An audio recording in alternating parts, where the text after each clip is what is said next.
Sam Harris, welcome to Within Reason. Yeah, great to be here. Great to finally meet you. Yeah, it's been a long time coming. Yeah.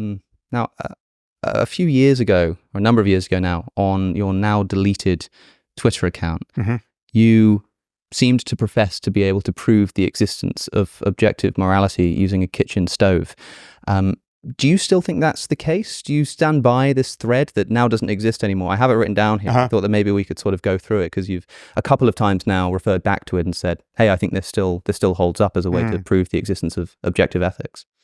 Yeah, it's been years, or at least a year since I saw that thread, so I'm not sure I can, perhaps I can improve on it now in conversation. But yeah, no, I think the argument for objective morality, we can talk about what objective means in that context, I think I'm confident in it. Yeah, I would love to hear your reasons why not. Yeah, well, I found the thread. I had to sort of go into the depths of Reddit to find a copy somewhere that someone had saved. One of the things that I suppose admire about the moral landscape is that a great deal of the New Atheist movement has been criticized. And people talk about New Atheism in past tense these days. I don't know if you agree with that assessment, but one of the things it's criticized for is that it sort of knocks down this grand structure of religion and fails to erect anything in its place.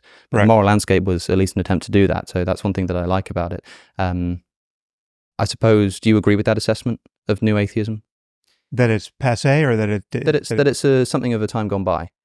Well, I think it was, I mean, I never felt that it was more than it was, which was mostly just a publishing phenomenon. I mean, the four of us had published books in quick succession, and that is me and Richard Dawkins and Dan Dennett and Christopher Hitchens. And then people began to treat us like a four-headed atheist, as though we agreed about everything, which of course we don't. But we agreed about most things relevant to the debate around reason and faith and science and religion.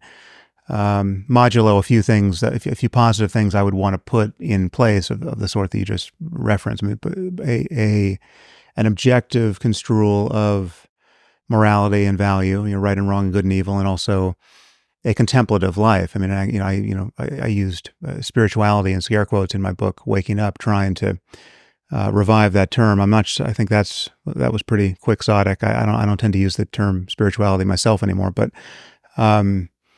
what I meant to say is that there's clearly an understanding of the furthest reaches of human well-being that we can arrive at ultimately, whether we have it in hand now, that is deeper than culture, that's not parochial, it's not merely a matter of anyone's invention, but it actually speaks to some universal truths about the possibilities of human consciousness and even beyond, conscious machines, if we ever build them, etc. So all of that relates, I mean, I think we're going to talk about the moral landscape, all of that relates to questions of value as I construe them, and how a completed science of the mind could ultimately understand them. And the moral landscape is something of an attack on relativism. This idea that seems quite popular among secular ethicists, that there's no way to, I suppose, objectively measure different value judgments against each other. I think it's clear that everybody values something, even if just subjectively. You need to have some kind of motivation to do essentially anything in the world. The interesting question is how we can measure these against each other and determine which one is actually true. And the big selling point of the moral landscape is that this is something we can do with science. So I figured the thread would be a good place to start because it's something of a summary. Sure. But I suppose we can go through and see who caves in. Yeah. So you begin by saying, let's assume that there are no oughts or shoulds in this universe. There is only what is, the totality of actual and possible facts. Second, among the myriad things that exist are conscious minds, susceptible to a vast range of actual and possible experiences. So far, so good, right? We've got a world of stuff. In that world are conscious minds that can experience things. Number 3 is where it starts to get, I think, controversial. You say, unfortunately, many experiences suck. And they don't just suck as a matter of cultural convention or personal bias, they really and truly suck. If you doubt this, place your hand on a hot stove and report back. What do you mean by suck? Right. Well, so this is a kind of a funny way of hand waving toward my argument that I refer to in the book and elsewhere as the worst possible misery for everyone, right? I think you have to grant, the only thing you have to grant really from my argument for objective moral truths to get off the ground is that a universe in which every conscious being suffered as much as it possibly could for as long as it could, that universe would be bad. That would be worse than other states of possible universe. Worse by any measure of worse that makes sense. And the moment you move away from the worst possible misery for everyone, things get better, however incrementally, and better by any construal of that word that makes sense. And if you're not going to grant that the worst possible misery for everyone, I mean, it's worth lingering on what those words mean. I mean, it's the worst. It's not. It's absolute. There's nothing possible that's worse than this, as far as the character of conscious experience. And it's for everyone, right? So there's no story that you can tell yourself about how we all get redeemed after this, or we learn a lot of good things that we can only learn this way. There's no silver lining. So this is a perfect hell, insofar as that's possible. If you're not going to grant that that's bad, then I don't know what you could conceivably mean by the word bad. I mean, there's no application of that term that makes any sense to me. So if and whether or not you want to judge it as good or bad, whether you want to even entertain those thoughts, if you found yourself in that state, given given what it is to have a mind, and given what it is to have a conscious experience of anything, you will be disposed to move away from the truly intolerable and pointless misery that you've been granted towards anything else that's better, and everything else will be better, right? So it'll be analogous to taking your hand off a hot stove. So the simplest way for a human being in their kitchen to immediately get to the extremity of this is just, put your hand on a hot stove, or just imagine doing so and realize how untenable all of your hair splitting will seem. There's no place to stand with your hand on a hot stove as a human being and say, well, maybe this isn't bad, or maybe I have a preference for this, or maybe this is this is just subjective. Maybe this is just my own personal bias, which suggests that this is bad, right? I liked the way you used the phrase personal bias in the tweet. You said this isn't just a matter of cultural convention, sure, or personal bias. I suppose I would agree that it's not to do with bias, but when you talk about an experience sucking, or an experience being the worst kind of suffering imaginable, I suppose what I want to pick up on there is the word worst. When you say imagine the worst possible misery for everyone, presumably when you say worst there, you don't mean something like morally worst, because that would just be to beg the question, right? When you say worst possible misery, you mean something like the most intense amount of suffering, or something like that? Well, it's bad in any way that things could be bad. So yes, I mean, there's the hot stove is one version of that. I mean, that is for creatures such as ourselves, that is a physical torture, right? And if, I would imagine that even if you had a masochist of some sort, if you just made it hot enough, it would cross into a threshold where, that would be nobody's preference. But there are other things that cause minds like our own to suffer. And so they could be ideas, it could be the knowledge that your kids are, being tortured in the same way in the next room, right? And so there's more to suffering than just extreme sensation. I mean, one thing I should add, I think you're probably headed here anyway, is that there are two senses of the dichotomy, subjective and objective, that we should tease apart, right? There's the ontological one and the epistemological one, and I guess I'll start with the epistemological. The epistemological one is the one that does differentiate between science and non-science, right? So if you're going to be epistemologically objective, that is to say, your epistemology relates to how we know things or think we know things. To be objective in that space is to be dispassionate, not ruled by bias and confirmation bias or otherwise. To be to use all of the techniques that we learn in science and reasoning generally, to not fool yourself, or not be fooled by others, right? So that your beliefs can more reliably track truth. So yeah, so without personal bias, or from my saying that this claim is not merely a matter of personal bias, is to say that it's not epistemologically merely subjective, right? And yet the ontological split between subjective and objective is not doesn't cut across the science non-science divide. My argument is that we can be scientific, rigorous, honest, that is epistemologically objective, with respect to subjective facts. Some facts are subjective and some are objective, right? So it's an objective truth about me that my neurotransmitters are in whatever state. It's a subjective truth about me that my experience has a certain qualitative character. Mm-hmm. And I think many people imagine, and even many scientists imagine, that we can't, it's very difficult to make objective claims about subjective experience.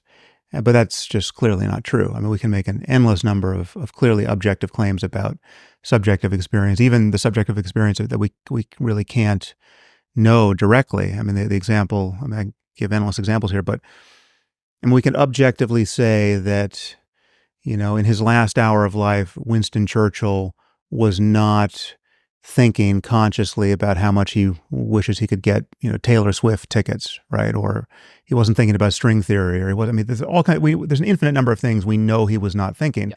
And so those are objective claims about his subjectivity. So that's just yes, and useful. I completely agree, and I think that's actually a really useful jumping off point here for talking about the worst possible misery being bad. Okay, because I completely agree that there are objective truths about subjective states. So it can be objectively true that you are subjectively experiencing suffering, let's say. Yeah. And if we think about touching the hot stove, when you say that this experience truly sucks, the way that I would interpret a situation like that is that it is objectively true that anybody who puts their hand on a stove will experience an immediate subjective repulsion to that experience. Now, if that's what's going on, it seems to me that the experience itself, let's say the badness of the experience, the part of the experience where I go, I don't like this isn't good, I don't want this for me, that's in the subjective side of the brain. The objective ontologically, thing, yeah. Yes, the objective thing is that subjective experience is being had.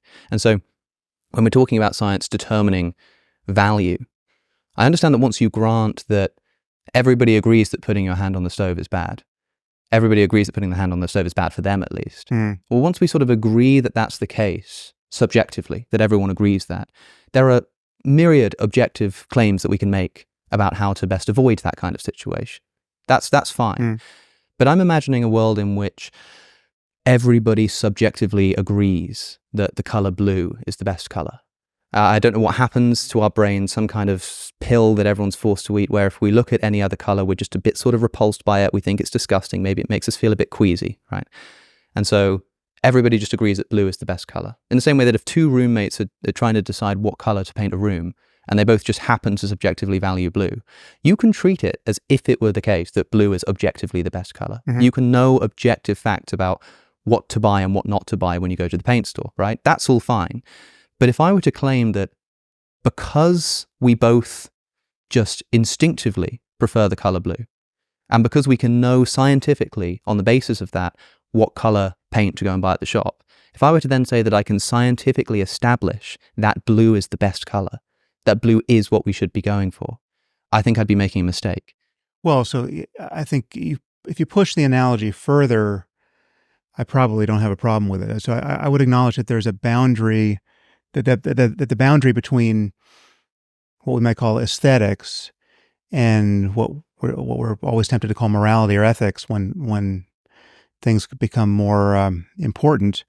I think that's fuzzy, and if aesthetic differences were, if you just turned up the dial of their importance, right? So if the difference between and we can stick with color, I think it's less visceral for people than taste, but yes, I mean, let's just say that there was a certain color you could see that the pleasure of seeing it was so extraordinary that it just became one of the most important parts of any person's life to just get more of that color, around them, right?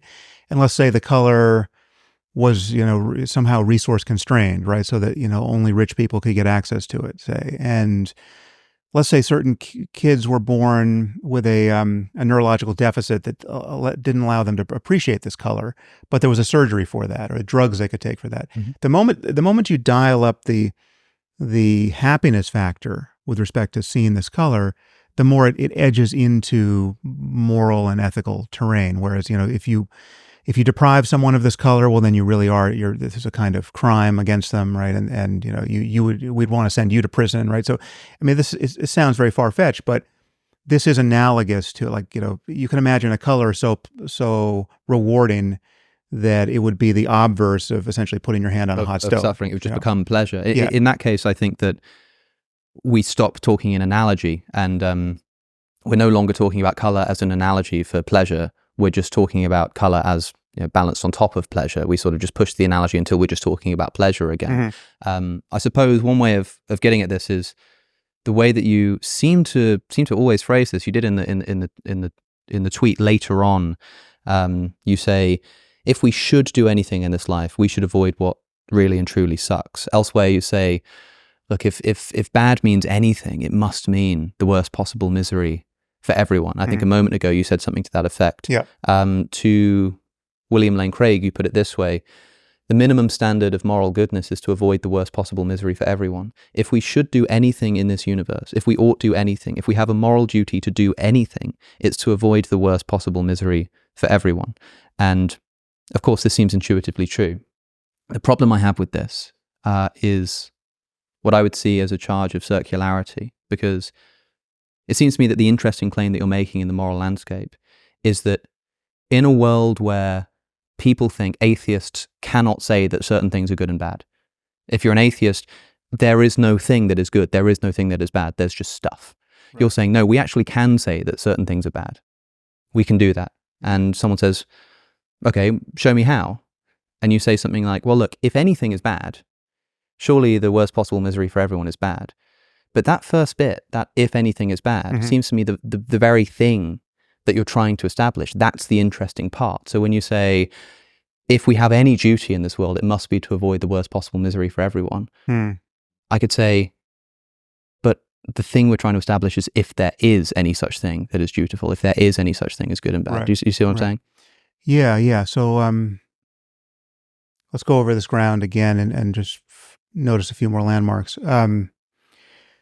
So first, one of the things I do in the moral landscape is point out that there's a double standard with respect to how we treat ethics and morality and the possibility of moral truth, and the way we treat every other branch of science or philosophy or reasoning, where, and there's a few ways to see this. I mean, in one case, first of all, there's no branch of science or really any intellectual endeavor where you don't have to rely on something that is essentially a brute fact or something that's axiomatic. I mean, we pull ourselves up by our bootstraps everywhere. There's no foundation for physics or foundation for arithmetic even that is perfectly self-justifying, so that no one can stand anywhere else and say, well, why did you make that definitional choice? Or why, that's not how I choose to think about it, right?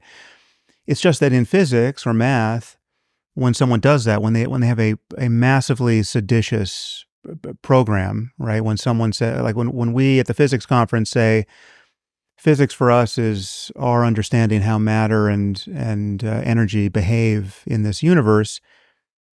If a biblical creationist or some other person unqualified for the job comes in and says, well, no, I want to talk about physics, but I have a different definition.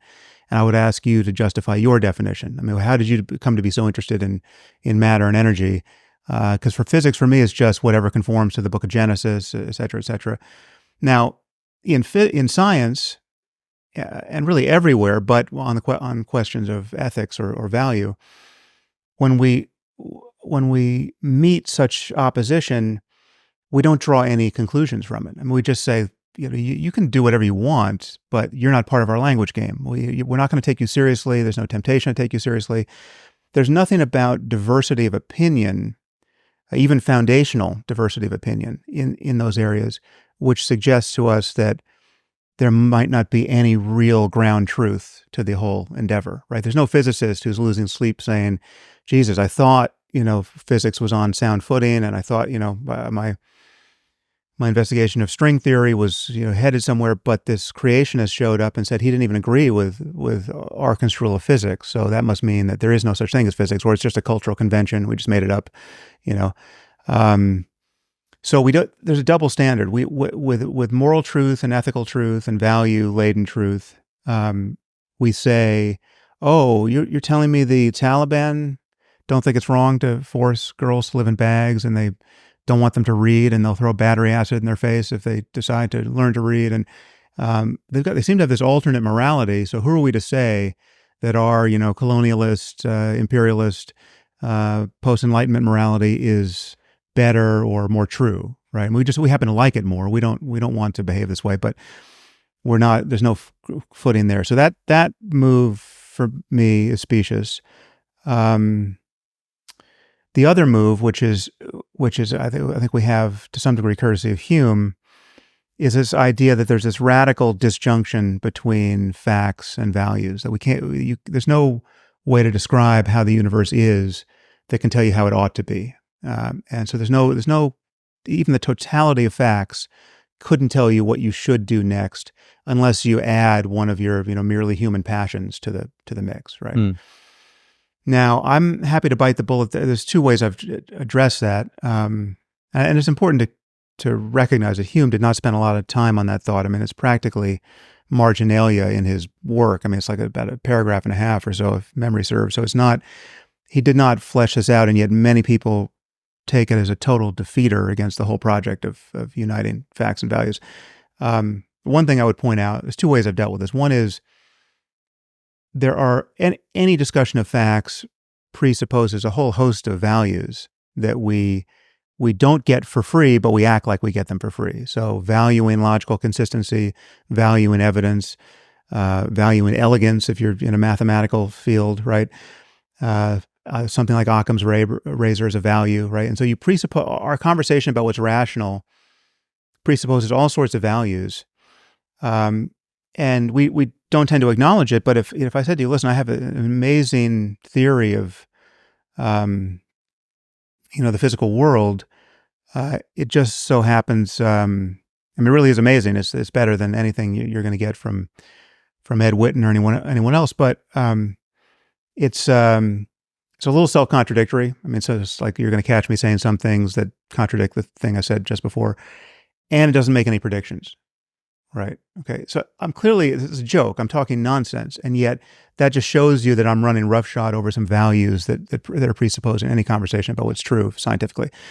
The other move I'm happy to make, though I can talk really on both sides of this, is I'm happy, and this is what I was hand waving toward in that tweet thread, is that I'm happy to dispense with this notion of ought and is and moral duty, right? People, one thing I didn't appreciate when I wrote The Moral Landscape is how much people are hung up on this idea that for moral truth to exist, it must contain the motivational component to follow this moral truth. And in addition to the motivation, it must contain an ability to persuade others that they should follow it. Right. So if I could tell you that something is really wrong, right? If it's some way you and I are living is really wrong, the mere understanding of its wrongness or its moral badness would get us to change our behavior by definition. Otherwise, how are we pretending to understand this?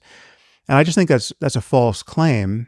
But I'm happy. I mean, one analogy I would give is, I mean, just imagine. Oh, here's one case. I'm not actually making this case, but let's say this was true. Let's just say we agreed that vegetarianism is much more ethical than eating meat. And if I happen to eat meat, so I should be a vegetarian. I ought to be a vegetarian. I understand the argument. I see no flaw in it. So the fact that I'm not immediately pushed into vegetarianism proves somehow that this moral reasoning is kind of otiose, right? It's just I'm not tracking truth. If I were, the dominoes would just fall. But that's just an unrealistic picture of the human mind. That's not the way the human mind works. And by analogy, I would say, let's say I want to lose 10 pounds. I mean, just keep this in the dietary space, right? So I want to lose 10 pounds. There's a I'm absolutely sure I understand the physics of this and how I would do it, and it's in fact true of me that I want to lose 10 pounds, say, right? So without any caveat, I know I'll be happier if I lose 10 pounds. I know how to do it. I just need to eat less, and I just persist in eating less than I've been eating currently, and the pounds will disappear. That's just a fact-based description of my situation, but in and of itself is insufficient to get me to go on a diet, because as it happens, I want other things. I like to eat ice cream, preferably once a day, right? So that's not, I realize that's not in harmony with my wanting to lose 10 pounds, but there's more of me than the part of me that just wants to lose 10 pounds, right? So it's the motivation persuasion piece is another part of the conversation, but it doesn't actually dispute the fact that there can be such a thing as moral truth that we could come to understand. Yeah, that's another thing that David Hume discusses, and it's a big debate within philosophy whether moral facts have to be intrinsically motivating. Right. Maybe we can circle around to that, because I want to begin with what you said about this idea of the double standard that exists. And you picture somebody walking into a physics conference and saying, I define physics in this way. And everybody at the physics conference turning around and going, I mean, sure, you can just do that if you want. You can define physics, mean whatever you want, but that's not really what we're talking about. That's not what people care about in this conference. So we're just not going to pay attention to you. Do you, when you publish The Moral Landscape, and there are a great many people in the academy who come out and say, this isn't allowed. Like you say, most people believe in this is-ought distinction. Most people think that good is something other than just well-being. Who's the one walking into the conference here? In other words, like, it seems to me that it might be more like you going into that conference and saying, I think that morality is about well-being, and everyone at the conference turning around and saying, you can do that if you want. I don't exactly have a reason why you can't just say that when I say good, I just mean the avoidance of the worst possible misery for everyone. Sure, but that's not really what we mean. And so do that if you want, but we're not going to sort of pay attention to that. Yeah. Do you see it that way around, or do you think it's the other way around, that you're the one with the sort of definitional consensus here, that people who are challenging you are coming in and you're the one who should be saying, well, we're not going to pay attention to you? Well, to be clear, I'm not saying that truth is just a matter of consensus, right? Sure. So I'm saying that everyone could be wrong. One person could be right. But I'm saying that when you're at a conference wherein scientists and philosophers talk about morality, I view them as using various double standards and being lured into it, for understandable reasons. But it's like, I've been at a conference. I mean, this is actually one of the things that convinced me to write The Moral Landscape, as I did, is, I was at a conference where, there was kind of an eminent biologist and bioethicist who took me to task for my disparaging the ethics of the Taliban, right? And she said, that's just your opinion that forcing women and girls to live in cloth bags and beating them or killing them if they try to get out, that's not good for them, right? Like, who are you to say that, right? And my point is, who are we not to say that? If we know anything at all about human well-being, and we do, we know that this is not an optimal strategy for maximizing human well-being. And then you start meeting the people who say, well, who's to say that morality has anything to do with human well-being? Yeah, see, that second step is the more interesting to me, because I agree that because we all agree that suffering is bad for us, right? And I want to talk in a moment about how we go from that. I mean, if I put my hand on a stove, I'm going to want to take it away. It doesn't follow for me that if somebody else puts their hand on a stove, that I'm going to have that same feeling that they should take it away. Well, we'll get to that in a minute, perhaps. But yeah, sure. If we know anything about well-being, we can.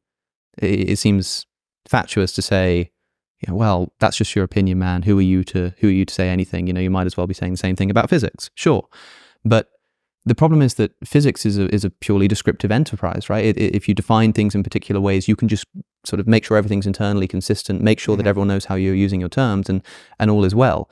If you say that good just means something like well-being, if we just say that good is reducible to well-being, then I don't think you've so much sort of crossed the is-ought divide as just collapsed the ought into an is statement. You've sort of created this semantic world in which you can say, whenever I say good, just imagine I'm saying something like avoiding suffering, something like that.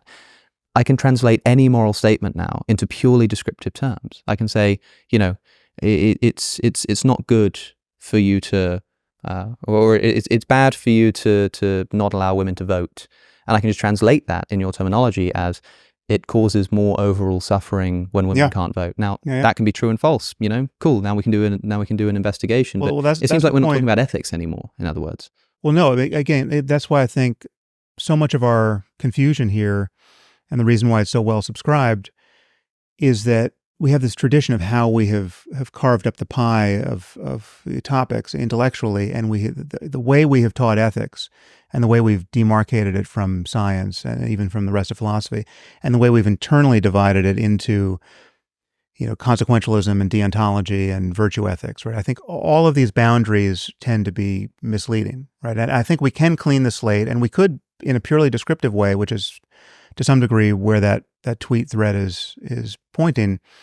You could say, let's just forget we even had this topic, ethics and morality and good and evil and value, and just forget about it. Let's just be truly naive as to what our circumstance is.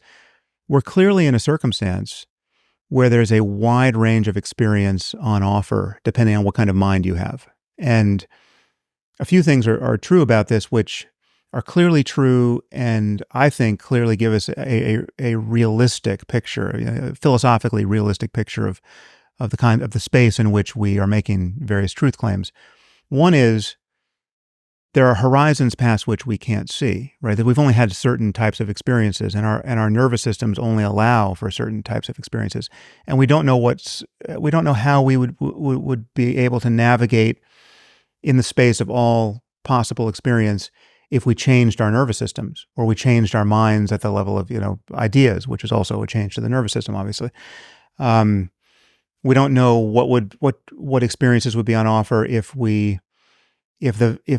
the intuitions we had, which give us this gut sense that certain things are good and bad and right and wrong, if we figured out how to change those and then felt differently about the same things, right? And then we could step back and ask the further question: what would be descriptively, what would be the consequences of that happening? And maybe it's in fact true that if we live in such a universe that if you kept your hand on a hot stove for 30 seconds, you would be ushered into the most sublime experience imaginable for the rest of your life, right?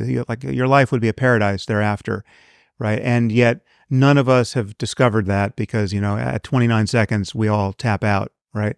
Now that's just there's no reason to think we live in that universe, but if we did, then it would be morally important to figure out how to get over the 29-second hump on the hot stove, right?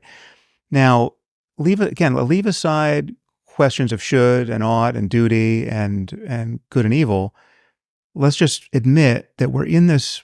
This is why I call it a moral landscape.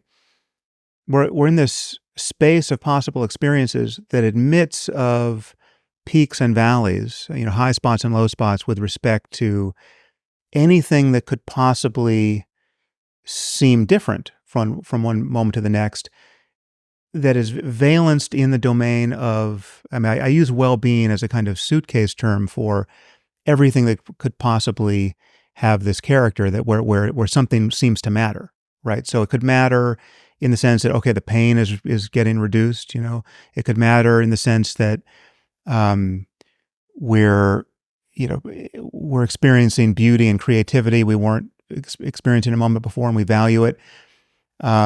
Again, we could imagine changing our values. We could imagine saying, actually, no, we really want to do, we've got this. We're going to go to Mars. We're going to be the first people to go to Mars, and we're going to build a community. And we want to be really different than who we were on Earth, and we want to be different from, we just want to be more or less unrecognizable to the people we used to be.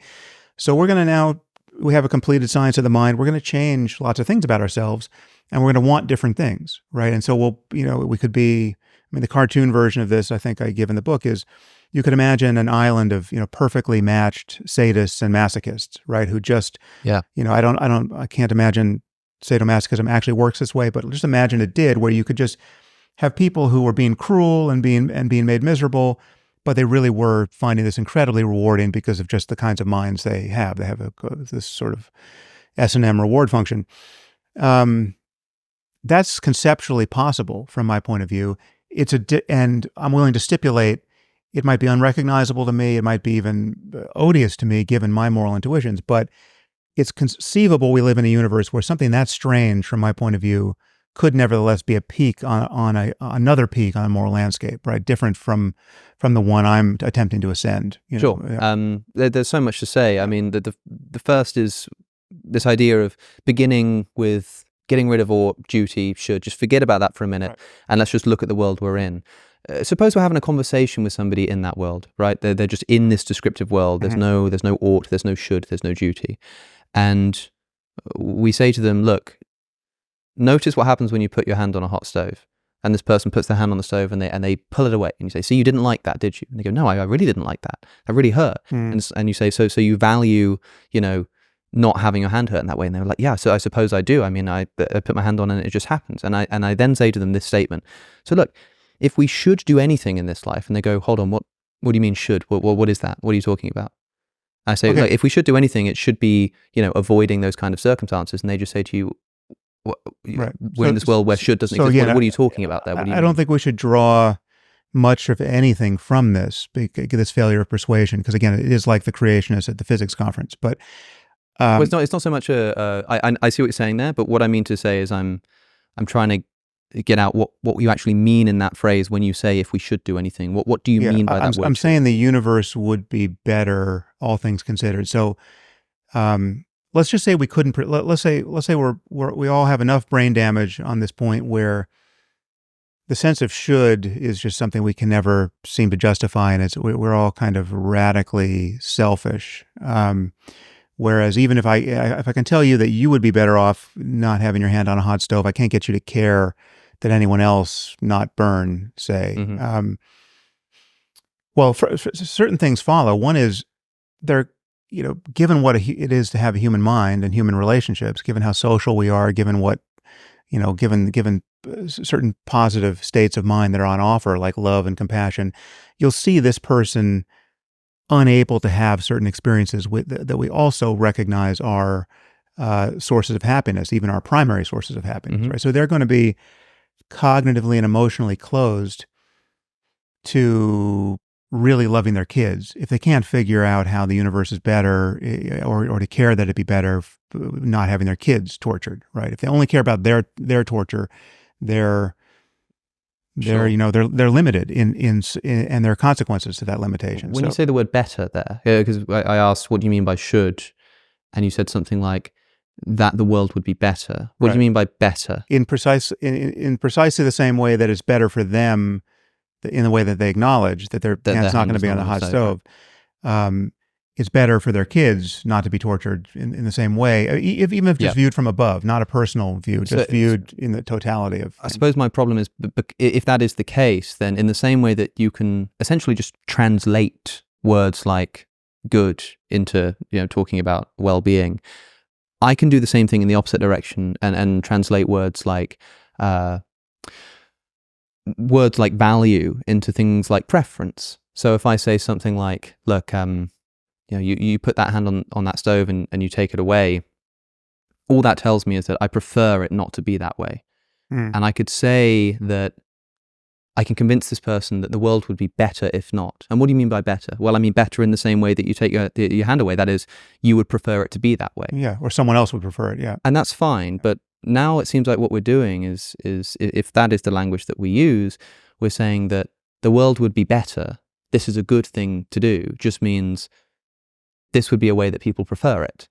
And that's fine, but that means that we're talking about moral subjectivity. That's essentially a definition of moral subjectivity, right? That to say good is to say this is what people just prefer. No, I mean, it's only, I'll grant you that the term preference is deflationary, but it's only deflationary because we reserve it for things that don't really matter, right? The moment you make things matter more and more and more and more and more, and you get into the territory of the worst possible misery for everyone versus its antithesis, some sublime state of satisfaction that endures for as long as possible for everyone capable of it. And the difference, the gulf that opens up between those two states of the universe or any, microcosm within that universe, that gulf is not to traverse that gulf with the term preference is just, it seems like a misuse of how we use that term, right? It only seems deflationary because of what we do with it. But yes, it's what matters, the fact of mattering, the objective fact of anything mattering is a subjective reality. I'll grant you that. I mean, this is the split between ontological and subjectivity and objectivity. It's not a matter for rocks and quasars. It's a matter for conscious systems to notice the difference in, right? So without consciousness, the world of value goes away, right? It's got to matter to someone, somewhere, somehow, at least possibly, right? So if it's, I would grant that it could potentially affect an experience as opposed to actually affect an experience and still matter. But if there's something out there that couldn't possibly affect anyone's experience, now or in the future, no matter what happens, well, then that thing doesn't matter, right? But by definition, in my world. Yeah, I mean, so it's not a bug of my view. Rather, it's a feature that it captures what we care about, in my view, in when we talk about right and wrong, good and evil. Yeah. And I think it does. You can talk about should and duty, but those are, I will grant, it's not a lot hinges on whether that strand of the conversation succeeds for me. It's because one of the entailments of my view is that we really are radically ignorant as to what is possible and what is real ultimately. Even one of the knocks against consequentialism and utilitarianism, which I admit, and it's profoundly inconvenient, is that it's very difficult to know when to stop gathering data so as to judge any act to be good or evil. So it's like, is Putin's invasion of Ukraine bad or good? Well, I certainly think it's bad. I'm reacting as though it's bad. I'm condemning him as though it's bad. I think he has bad intentions. I think he's a bad person. I think there's a lot of evidence for that. But what if the invasion of Ukraine and all the misery endured there by the Ukrainians and all the needless destruction of life and property somehow does something to world affairs that 30 years from now we recognize, okay, that was actually the thing that got us to get our heads screwed on straight. Well, it's the hand on the stove for 30 seconds. Yeah, and everything got better after that, right? So it's actually, it was, in hindsight, it was the best thing that happened in 500 years. Right now, I have no reason to think that's true. I would highly doubt anyone suspecting that that is true, but I can't rule out that possibility, right? So that's contained in this analysis, right? So the thing that really confounds people, and is the thing that is just a perpetual engine of misunderstanding of my view, is that people immediately move to the claims I'm making about moral truth to an effort to adjudicate practical moral decisions that exist very much in the gray area of, there are trade-offs and calculations we can't do, and who knows what in the final analysis is really morally true. What's going to be better for any individual or the greatest number of individuals? And this comes to the distinction I make in the book around answers in practice and answers in principle, right? So what I'm saying is that there are answers in principle, ultimately, at the end of the conversation, a billion years from now, where we can say, we can cash out our truth claims as being real, right? Or having been real. There might not be answers in practice, and yet, again, this is a double standard in science. There are an infinite number of questions for which we don't have answers in practice, and yet no one would be tempted to say there's no truth there. Of course, yeah. How many stars are there in the Milky Way precisely? Exactly. Who knows? Yeah, and what is their weight? And it's just changed, right? For what it's worth, I mean, all of this is fine in that right. There seems to sort of be two steps in the moral landscape enterprise here. One is good is about well-being. That's step one. And step two is, once we grant that, we can make all kinds of scientific claims. Right. And this is where it becomes relevant to talk about how people will object, but you can't know in practice, but there is a principal answer. All of that stuff, I'm totally with you on. Like, everything on that side I completely agree. It doesn't matter that we can't know in practice, whether we should cure cancer or racism. Like, that doesn't matter. There could be a right But that's the answer. kind of pushback I get even from moral philosophers. They'll say, well, I don't know how to measure well-being, right? Sure, Like, give me a device. But so look, I hear that you're concerned about the definition of well-being and that it's not precise and that it couldn't be precise. It's not that it's not precise. It's that, I suppose, and I'll be interested to see what you think of this. When you've spoken to Daniel Dennett about free will, right? And most people listening will probably be familiar. You don't believe in free will. Daniel Dennett is a compatibilist. He believes that there is free will, and you've had sort of a lot of back and forth about it. And one of the things that happened in this debate is Daniel Dennett puts forward this thing, which he says, look, I can... The actions that I'm performing, they come from somewhere within me. They're due to my will, all of this kind of stuff. And so that's freedom. And you accused him of something that I think you coined as the Atlantis fallacy. Mm-hmm. You said, look, you're describing this thing and you're saying, if free will means anything, surely it's got to mean like something to do with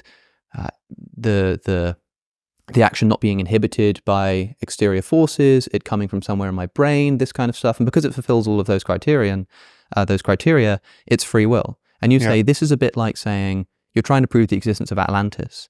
And you say, here's this city, and it's watery, and it's old, but you're actually pointing at Venice. And you say, but what is this Atlantis that you're talking about? Atlantis is a sort of slightly, it's this watery city, it's really old. Like, it fulfills some of the criterion, sure, but it's not what people mean when they say Atlantis, right? And that's the criticism you've made of Daniel Dennett. Now, he's changing the subject. Yeah. What I want to do is make the same criticism here of you, that you're doing the Atlantis fallacy with ethics, where you say, look at this thing called well-being. It seems intimately connected to things that we value. It seems intimately connected to all sort of forms of moral systems that people have devised. Despite what they might claim is the basis of ethics, it's always got something to do with well-being. And you're pointing at this thing called well-being and saying this fulfills so many criteria. And that's the equivalent of you pointing to Venice and me saying, sure, it does do that, but when people say Atlantis, they mean something else. And when people say good, they just mean something else. Yeah, so that's I would be happy to dispute that. It's because in Dan's case, I can point to what he's leaving out, right? He's leaving out something I think crucial. He is in fact changing the subject. Here, my definition of well-being, again, it's not a definition, it's just tell me what matters to you. Tell me what I'm leaving out. Tell me, and so if you're a fundamentalist Christian, you'll say, well, for me, it's all about this world doesn't matter at all. Really, it's just a matter of who goes to heaven and who goes to hell, right? It's just following God's law. Well, that's just another circumstance of suffering and its antithesis, right? It's you're concerned about your conscious life beyond the grave. Now, you might be wrong. In fact, you very likely are wrong about whether Christianity is correct, in the physics of things. But let's say you're right. Well, then I'll grant you, nothing's more important than not winding up in hell, right? Sure. So but the way you would just like, well, tell me what you value. If it's not well-being, what is it? Tell me what I'm leaving out. What could I be leaving out? Well, so I do. Virtue. I do value well-being. I do. I suppose what I'm saying is I just think that is a subjective preference that I have. I just have this subjective preference for my own well-being, and. But I want to follow the move you just made with respect to Dan. You're saying that my definition of well-being, however capacious, is guaranteed to leave out what some people legitimately mean by good or evil or etc. Yeah. So what are those things? Well, I think the tricky thing is, and I can offer a few different answers from different, I guess, moral perspectives. I mean, I'm an emotivist about ethics, so I don't have a. What I would say is whatever that gap is, I think just doesn't exist. But some people might say, for example, when you speak to a religious person and you say, what do you value if not well-being? Or what is missing from that picture? They might say something like, well, yes, the worst possible misery for everyone is bad. And that there's no way of conceiving of that situation that wouldn't be bad. But it's not bad just because of, say, the suffering. It might be the case, for example, that you're an Aristotelian and you think that things have natural ends. This table's end is to hold things up, and a human's end is to fulfill whatever, the human end is. And suffering doesn't fulfill that. But they'll say that the reason that it's bad is because suffering doesn't fulfill the natural end of man or something. It's not because it's suffering. It's not because the experience of suffering is something that the creatures who feel it subjectively don't like. And so they'll totally agree with you that, yeah, the worst possible misery for everyone is bad, but that isn't enough to show me that it's bad because it involves the suffering, And so they'll say that what you're missing there is that. Now, I wouldn't say that because I'm not an Aristotelian, but then I wouldn't say that this good concept exists objectively, right? And so I'd be the wrong person to ask. But I think it would be something like that, right? And you must recognize that, at least on the surface, when you tell people, I think morality is about well-being, and they sort of meet you with suspicion, that there must be something about this word good, even if they can't quite pin down what it is, that means more than just that. Yeah, well, so I'll grant you that people have different associations with all of these terms, and many of those associations are confusing. I mean, they make it's very easy to misunderstand what I'm saying if you have a fairly effete conception of well-being or happiness. Or, I mean, they don't sound like substantial terms. It sounds like when you're thinking about what spa you want to go to on the weekend, then you're thinking about your well-being. But when your kid's getting tortured in the next room, well-being is not the framing that makes sense. But I'm using well-being and even a lighter term like happiness versus suffering to run as deep as we can possibly go, and deeper than that if we only had minds that could go deeper than that, right? So it's just, again, I'm willing to dispense with the conventional terminology in order to just reset the conversation and descriptively explore this space of all possible experience, right? So what are the concepts? If you don't like words like good and evil, how do you want to think about a space where you individually and we collectively as conscious beings have a navigation problem, right? Well, like where morality is essentially the demand that is being imposed on us by reality, the reality that we are as conscious beings and whatever reality in which we're entangled. The demand is being made on us at each moment to do or not do something next, right? Like we're continually tacking in some unseen wind and experiencing the results of that movement. Yeah. And we're, you could imagine beings like ourselves where they have a very different language. The conceptual layer that applied to this navigation could be very different, and it might not be easy to translate our moral talk into their talk about these changes. Right? Maybe you can tell me what I'm missing from my picture then, because like I say, I'm broadly speaking an ethical emotivist. But say more about the consequences of that. What does that mean? I'm not sort of, I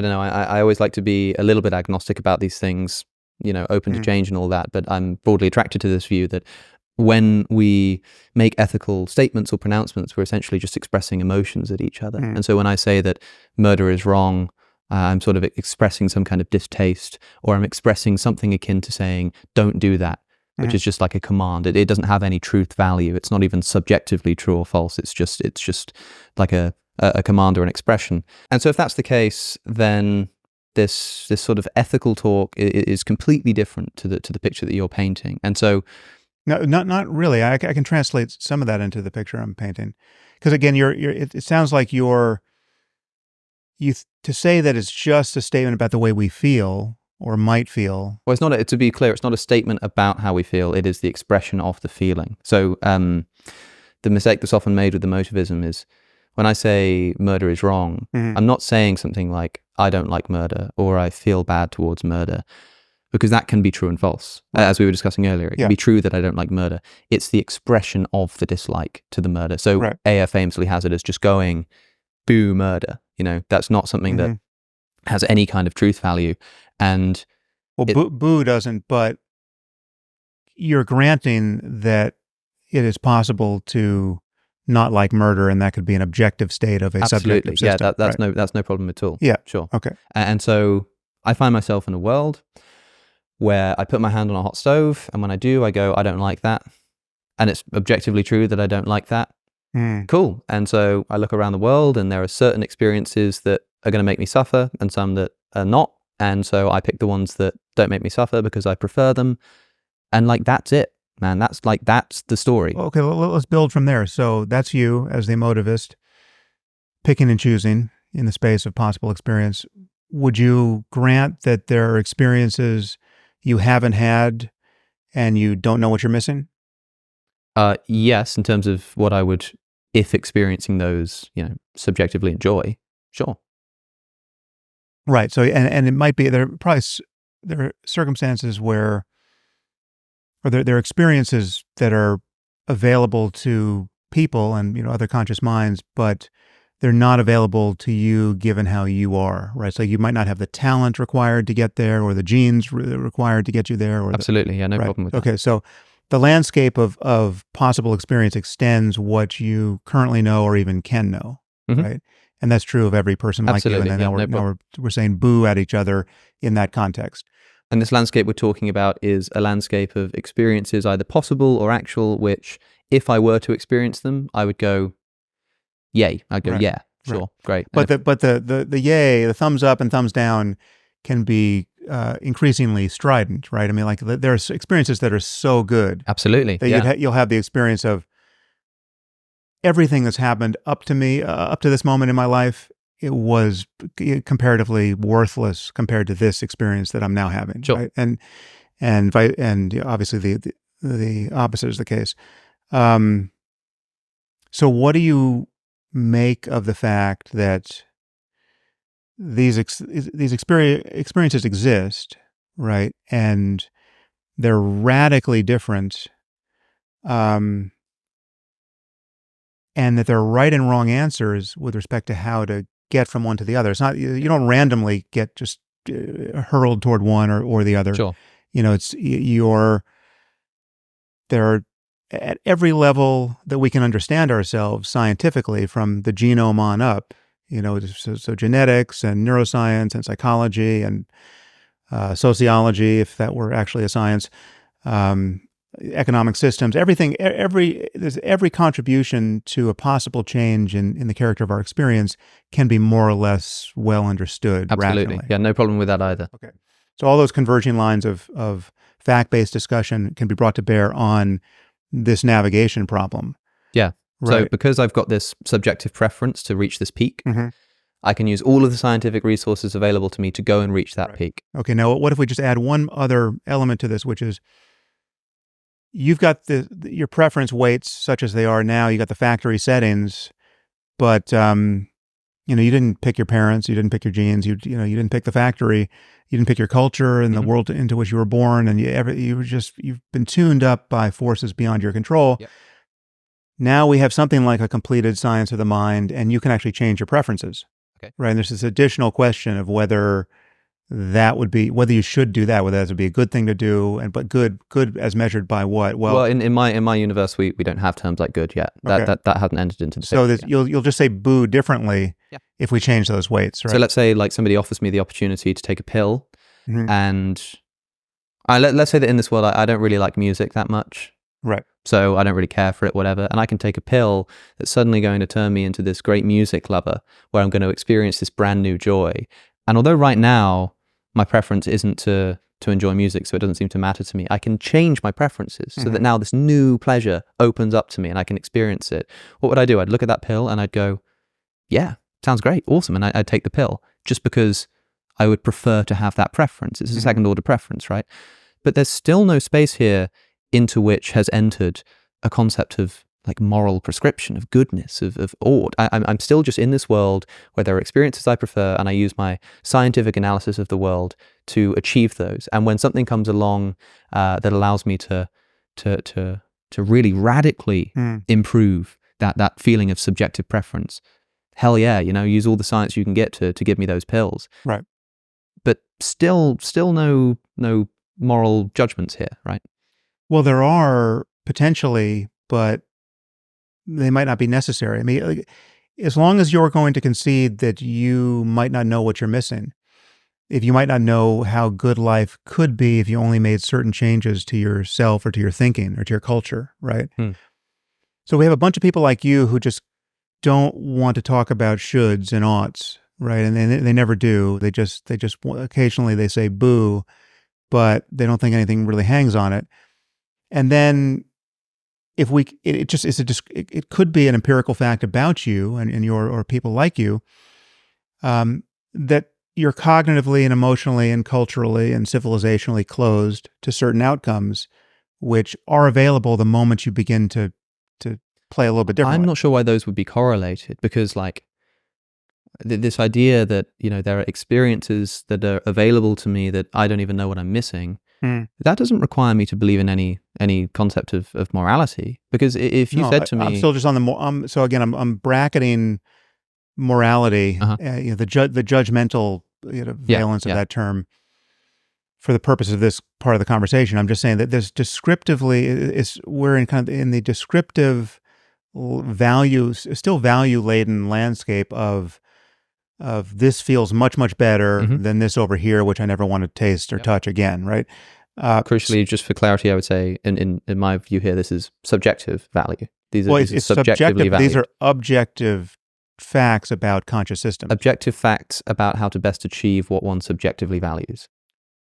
Yeah, but that turn doesn't do anything deflationary for me. It's just there are certain things that only exist as appearances in consciousness, right? That is their ontological status, right? There's no, even if we could later correlate them with other states of the physics of things,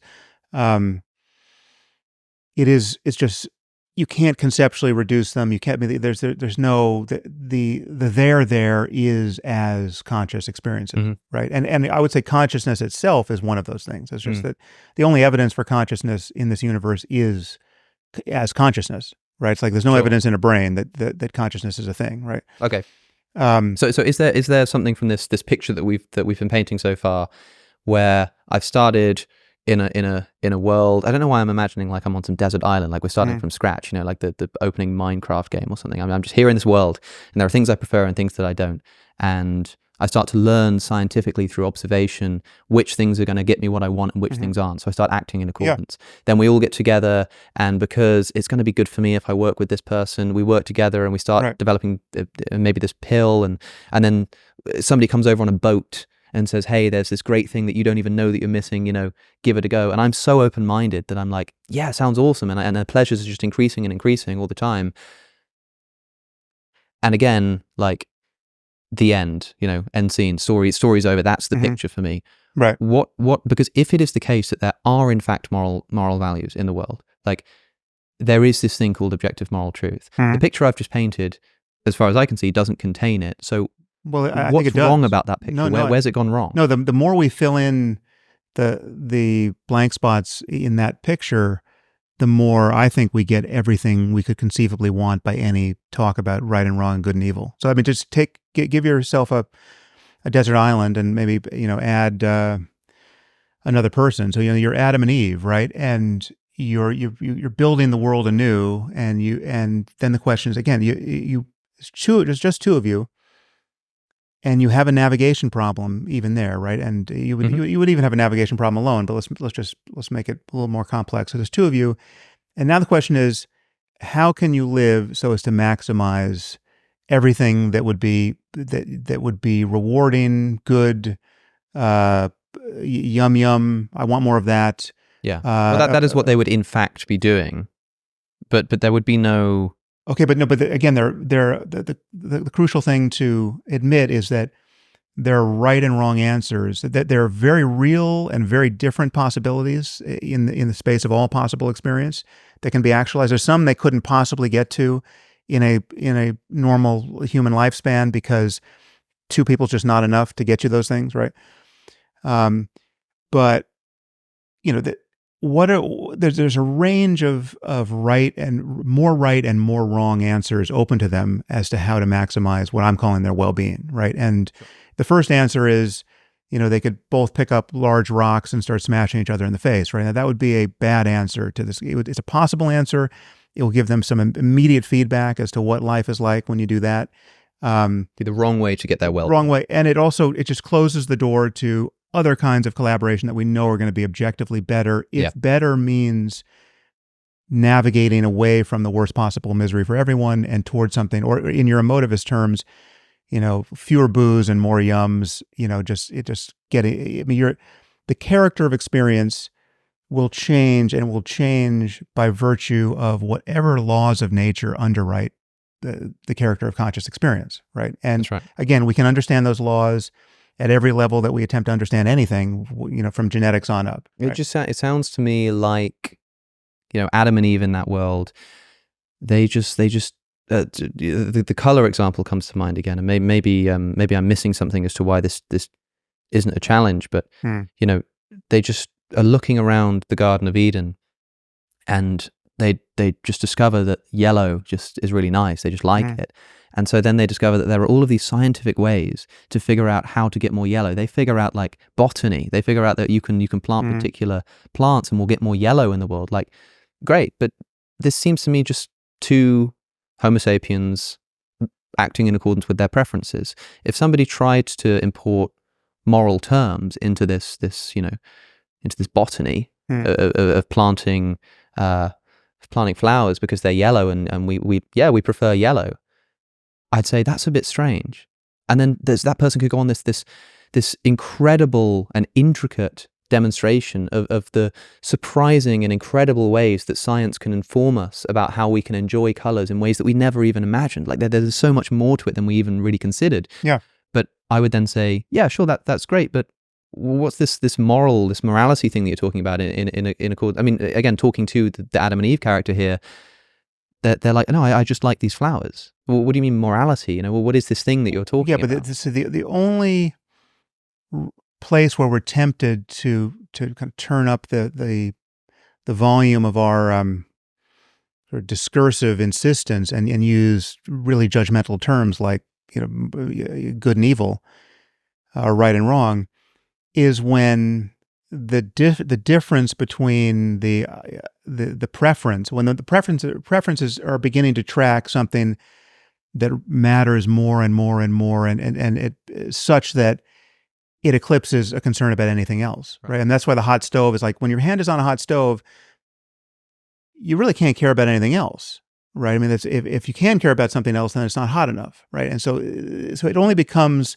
torture. It only becomes a moral evil. It only becomes something more than just a preference when it becomes unendurable, right? Or just so significant as to eclipse anything else. And I still think we can decline to make those moves. We can keep trying to deflate it and saying, well, it really is still at bottom. It really is just a preference for a conscious being like yourself not to be burnt alive, right? But I just don't see what we're doing there. I mean, there's one thing I want to add here, which may help untangle this, is that there's another double standard here, or disparity in how we talk about shoulds in the moral sphere. So like I say that the worst possible misery for everyone is bad, and if we should do anything, we should avoid it, right? And everything is objectively better than the worst possible misery for everyone. And you could say, well, yeah, but who's to say you should? Yeah, who's to say that it's really true that you ought to see that the worst possible misery for everyone is worse than some other state of the universe where there's lots of happy people? And like, why? Like, how is that? How does should and ought apply there? So I mean, you could do the same thing in logical or mathematical space. You could say that 2 + 2 = 4, and if someone fails to understand that, you could say, well, when you add 2 and 2, you should get 4, right? You ought to get 4. You actually have a logical duty or an arithmetical duty to get 4. Right. And if you don't get 4, you're shirking this responsibility. I mean, you could add that layer of judgmentalism. But that seems to me like kind of what you're doing. If forgive me, but it seems like when someone says, well, Well, I'm saying it's not a problem to strip out that layer of judgmentalism Right. in our talk about right and wrong and good and evil. About Well, if somebody says 1 and 1 makes 2, and you said like, look, 1 and 1 should make 2, and I said, I don't know why you're using the should language. It just don't. does make We don't. 2, right? Yeah. And the worst possible misery for everyone is something we should move away from. whereas I would say but it's just something that people do move away exactly. from. But arithmetically, 2 plus 2 just does make 4. And people just do move away from the worst possible misery, Exactly. right? Yes, and there is no. It's definitional. If you wouldn't want to move away from it, and you want anything, it's not the worst possible misery. I totally agree. But notice how, like, if that's the case, because look at that, we agree on something. We just do move away from suffering. We just do get 2 and we add 1 and 1. If you said to me, again, a little caveat here, nothing turns on it, but this is not pure. It's not a pure pleasure principle. I mean, there's all kinds of suffering we do move toward because they're deep. We recognize that there's deeper happiness and things we want on the other side of it. Yeah, so that's why it's helpful to talk about the worst possible misery, right? Even conceivably. Yeah. Sure. So people just do move away from it, and when you add 1 and 1, you just do get 2. Right. If you turn around to me and said, "Well, I'm just going to start talking in this language of should," I'm just going to say, if you add 1 and 1, you should get 2. And what I mean by that is essentially a moral prescription. No. Again, I'd find that really weird. The difference. So, I think you're taking the wrong end of this thing, or the opposite of what I'm trying to illustrate. I hear you making my point. What I'm saying is that this should talk, this ought talk that people think is intrinsic to morality, I think is grafted on in the same way that I'm now grafting on in a seemingly ridiculous way, this judgmentalism with respect to logic. Right. So you're saying that people... I'm saying it just is better. People generally do this should thing. They just add the should factor when they're just talking about the description. If there was a button here that we could push at no cost to ourselves that would reduce the misery of human beings on Earth by half, and let's just stipulate that there's no other unforeseen negative consequences that occur as a result of that. But just like consequentially, this is just better. Everyone who's miserable gets, much less miserable, and no cost to ourselves, we can push the button. So what does it mean to say we really should push that button right now? That's one way of talking about it. I would agree. For shorthand, it's fine. I say should all the time, right? But I'm saying it's the world would be objectively better if we push that button. And it would be so much better that if someone understood all of the causality here and still declined to push the button, that person would be a moral monster. But again, in this area of talk where we talk about right and wrong, good and evil, and morality and should, right? Like, there'd be something wrong with that person. Because just imagine what that person would have to think and say and feel so as to decline to push that button with a clear conscience, right? Like what if we're talking about a Kim Jong-un character or somebody who might say, well, what is it to me that all of these people are suffering? Mm-hmm. And I kind of like the idea that I like the idea that there's this much of a disparity between my current happiness and so many billions of people who are really unhappy, right? And so part of my pleasure in getting out of bed in the morning is knowing that my feelings of satisfaction are at some kind of zenith with respect to to all of the background misery that I don't have to take any time to understand, but I know is there, right? So if you're telling me, if you're going to give me this button, not only would I not push it, I would want another button where I could, further immiserate people, right? Well, that's what we mean by evil. That's what and we know the reason why that person is worse off than other people, from my point of view, with respect to the moral landscape, is that we know that to be that sort of person is to almost by definition not be available to certain states of consciousness that we all agree are some of the most important and beautiful and creative states of consciousness on offer, insofar as we can see it. Right now, I'll grant you, there could be some very weird spot on the moral landscape where you get, perfect sadists and perfect masochists, etc. So things could get weird, and there's some description of the laws of nature that would make sense of that. But the crucial point for me is that even if there are other high spots on the landscape that are weird, there are many spots on the landscape that are not high, no matter who you are, no matter what you want, no matter how we tune all the relevant variables, they just suck, right? There are low spots. And again, these are objective claims about conscious minds now and in the future, however they're constituted. Yeah. Right. I really want to dig into this, my pleasure, good for me, versus other people's pleasure or well-being being something that's morally, that ought to be morally preferred.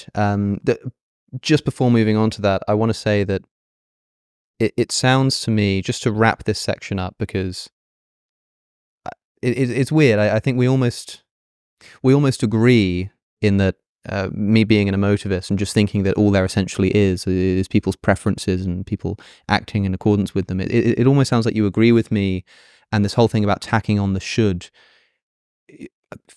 Well, but correct me if I'm wrong. Should is shorthand for a lot that we know about human minds and human societies that deeply matters to us, right? We know quite a bit about the difference between the best possible lives and the best possible relationships and the worst possible, right? And so, and insofar, the shorthand is, if you could push that button, you really should do it, right? In fact, you should be willing to pay a fair amount of money to do it, right? Like, you should be able to, you should be willing to make some sacrifice personally to do it. And if I'm talking to someone who says, well, I don't see any of that, right? I don't see why I should even just lift a finger to do that, right? There may not be, I think there probably are ways to argue that person, closer toward pushing the button if they're, neurologically intact. Sure. Right? Yeah, you could say, oh, did you consider the fact that there are people who might be miserable right now, whose misery would be reduced, and there are people who you might meet tomorrow, who you might fall in love with, your future wife who's out there, who you're going to meet 6 months from now, she might be in a depression right now, and you could alleviate that. There are ways to triangulate on even the most obtuse person, but there are people who will have essentially kicked themselves loose of any rational conversation about that we want to summarize with words like should, and then they might pretend to be, to be living in some kind of moral solitude and not see why anything gets better if things get better outside their own consciousness. But it's pretty easy to see that they do, even by their own lights. I mean, this is where even like Kantian analysis seems to track the same terrain, where it's like, Kant acknowledged that, even a thief couldn't want thievery to be a categorical imperative, because then everyone would be stealing from him, and there'd be no advantage to being a thief. I mean, so there's things universalize whether you're thinking in those terms or not. And but it all seems to sort of translate into terms of preference here. But so you're using the word preference as though it really took the air out of the balloon. What does it mean to say that you have a preference for not spending every conscious moment, you and everyone you love, and everyone who you might come to love, spending every conscious moment now and through any possible future, the longest possible future, perhaps a future that we could engineer to be much far longer than is naturally possible now, not suffering the worst possible misery? I think it literally just means that I would be happier in the knowledge that wasn't happening. Well, it's not happier in the knowledge. It is in the knowledge when you're talking about other people. But even technically for me, like if I can't suffer without knowing I suffer. But okay, I said that as a technicality, because if all of my friends were being tortured, but I was just being lied to about it, I just didn't know, then of course I'm not going to be any more upset for that. That's just a sort of technicality that I'm making. But presuming that I'm correct about what I know about the world, like you're asking, what does it mean for me to say that I would prefer not to just suffer immeasurably for the rest of time? What it means is that I would be happier if that didn't happen, if that weren't the case. I think that is literally just what... Well, that's circular, because happier imports the notion of preference on your account too. Perhaps. But for me, this isn't a problem, all because definitions are circular to a degree. It's a brute fact about conscious systems. Again, you could do something like, you could say, 2 + 2 makes 4, just because you could put that in preferential terms as well. You could say, well, that's just the way it seems to me. right? It's like that's the way I can't see it any other way. Hmm. You know, you as a logician, you could simply say, you could subjectivize everything. You could say, it's just the way it seems to me. Yeah. You know, and what work does that do? That is in fact true. I mean, if you want to be radically skeptical about everything and bracket everything, I have defended that view elsewhere. That essentially we can emotivize everything, and so rather than, let's say, pulling up,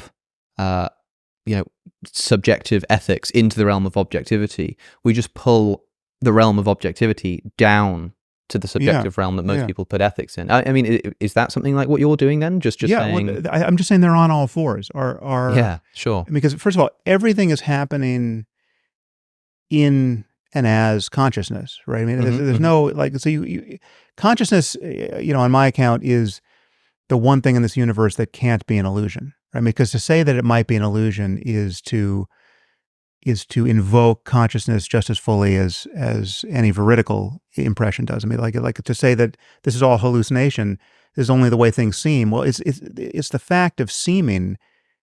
It announces the truth of consciousness as much as anything else, right? So it could be a simulation, this could be a dream, I could be a brain in a vat. None of that actually undercuts the reality of consciousness as I'm defining it, and as I believe everyone's experiencing it. So there's nothing. If you're going to keep pushing this analysis further and further, and depriving our terms of the gravitas they seem to have in ordinary language games, you are going to wind up with something like a radical, mystical skepticism that privileges consciousness first above everything else, and only admits the seemings that seem to have pragmatic utility in physics or in medicine or in economics or in morality. But again, everything is going to be, there's not this disjunction of we've got science and rational and mathematics and our rational bedrock here, and then over here at some far more confected stage of the conversation, the stage where it's really just a bunch of parochial, not altogether true, certainly not scientific biases, where we talk the talk of boo and applause. That's where we talk about good and evil and right and wrong. That is that separation that I'm undercutting in the moral landscape. If you're going to grant me that everything is on all fours, where we're talking about how things seem, right? And in every time we try to give our seeming some kind of weight, we're left pulling ourselves up by our bootstraps. So if you're Gödel, you're saying, well, you can't even get arithmetic without presupposing something that's true that can't be self-justifying within the domain of arithmetic, right? Yep. If you're going to grant all of that, and you're going to, at the physics conference, you're going to say, yeah, well, we just happen to want, the way we feel, it's our preference to understand the behavior of matter and energy, but we can't really say that's really physics. Maybe there's a totally different physics, right? If you're going to deflate everything equally, well, then it's all the same. I think we're doing a lot of work that isn't necessary. I think it's fine to use the moral shorthand of should. Can it be cashed out in those terms when it comes to the laws of logic or mathematical truths, where it seems natural for me to say, of the worst possible misery, that I prefer it not to be the case. It just seems so much more unnatural. Doesn't it sound psychotic to say that? Psychotic or psychopathic? Like either you're not tracking. I mean, just imagine, you're held by your captors in a room away from your family, and but you can hear the screams of your family in the next room. And they say to you, you want us to stop torturing your family because you just give us the information that we know you have. And you say, well, I obviously have a preference that you not torture my family as you're doing right now. But I mean, like that aloofness from the details of what's actually happening. Well, I don't think I would put it so. But it doesn't actually track the way you would feel and would be right to feel given the kind of being you are, given the circumstance. Like I would really, really, really prefer for that not to happen. Even more, like how much ice cream could could they offer? Counterweight that preference? Well, I suppose even I don't know. Maybe there would be an answer to that. I'm not sure. it's hard to know until Yeah. you've been in that scenario, I suppose. But I mean, Look, it sounds great, but look, I mean, people say this about all kinds of things. They say it sounds absolutely absurd to say to look at the majesty of the universe and say there's no God. It just seems like crazy. And you're one of the people who's better than anyone else at looking at situations like that and going, yeah, but like, forget about how it seems. If this is how it is, then this is how it is. But that's not a good analogy, because yes, I can get there. You look up at Andromeda, that Hubble Deep Field movie that somebody made, and you can say that, but you have to just keep aggregating the data. You also have to include smallpox killing 500 million people over the course of the 20th and probably the 19th century. That's part of the majesty too. Yeah, but right? okay, so on what kind of God is that? On the surface of it, it seems like, hey, that's crazy to say that, but if we look at it more deeply, then we'll realize it's not so crazy. And I think the same thing's true here. Like if I'm, a captive, and I say, and I was somehow in the state of mind to actually reflect in a second order sense on what was actually going on in my brain, then I would notice that when I just instinctively say, please, I'll do anything, let me go, I need you to let me go and let my family go. If I were able to stop and reflect on that, then looking at all the data, I'd realize that what's really being expressed there is a really intense preference. In the same way that if I held to a hand on a stove, I think that you wanting to take that away is a preference. It's you saying, I would prefer it to be the case that my hand were not on the stove. Now, if I hold your hand there so that preference gets incredibly intense, I still think it's true that you would just prefer your hand not to be there. I don't think it sounds, psychopathic to say that that's all that's going on, just because we've sort of turned the heat up. But that's why I think this term preference, I mean, it strikes the ear as radically diminishing of the significance of the thing. But if we're just going to expand it to encompass everything that matters as much as it could possibly matter to us or to any conscious system, well, then it's a different word, but I'm fine with it. I mean, yes, it's a valence. It's a subjective valence with respect to how you're disposed to navigate in the space of changes, right? So you're going to do, based on you're wanting more or less, based on the kind of being you are going to do something or want to do something if you're prevented from doing something. And all of that has consequences. And yes, and there are trade-offs. I mean, there may be states of the universe where, again, they're discordant, right? Which is to say, if you're on one peak, you're not on another peak. But if we could, spend 1 billion years doing all the relevant math, we would recognize, okay, everyone's kind of more or less just as well off in each circumstance, although things are different, right? These people are fixated on yellow over here. These people over here don't even think about color, but they've got something else that really captivates them. These are different. They're incommensurable. But they're given the laws of nature, and given that everything that allows for experience is emerging out of the laws of nature, there is a way to navigate between these two peaks. There's some valley we could descend into, and some ridge we could climb. That would require changes to the nervous system, and changes to our intuitions, and changes to our talk about morality, and there are trade-offs even within the gray areas of our own living where we don't know if we've made the right decision. And if you could even say, imagine the person who's being tortured, or imagine a person whose family is being tortured in the next room, and he has secrets that if he gives them up, he's going to ruin the world. So it would be good if he didn't care about his family being tortured, right? And if we could give him a pill at that moment that would cause him to be, truly callous with respect to the suffering of his family, that would be the right thing to do, because he'd save the world and he wouldn't suffer. And yes, it's too bad about his family, but in a consequentialist calculus, you save 1 billion lives and you lose 2, and we'll take that trolley problem all day. Okay, that's a painful trade-off. It might have been the best place we collectively could have navigated to, given the circumstances. There's a place to stand where it would be better, all things considered, had his family not been captured and not been tortured. And I mean, so there's counterfactuals that we prefer, but given what happened, there might only be one place to move, and it involves a trade-off. And if you focus on the trade-off, it's truly galling, and it's awful that this man is sitting there smiling as his family's getting tortured, and he's certainly going to feel bad about it later. But it was the best thing we could do in this part of the moral landscape. Sure, I think it'd be good to probe this bit about other people's well-being. Of course, there's so much more to say about this. Let's say the meta-ethical element. I think it's very helpful how you've talked in terms of pulling ourselves up by our bootstraps. Essentially, I suppose the criticism many people are making, and one that I've made in the past, is that the philosophy is circular. Seems to me like you might be saying something like, well, it is in the way that any other kind of philosophy is circular and must be circular. Yeah. And, which is to say that, I don't accept the charge of circularity really, but there's a first move you have to make to come out of the darkness, and that move is not itself self-justifying. And Sure. and for me, the first move is you have to acknowledge that the worst possible misery for everyone is bad.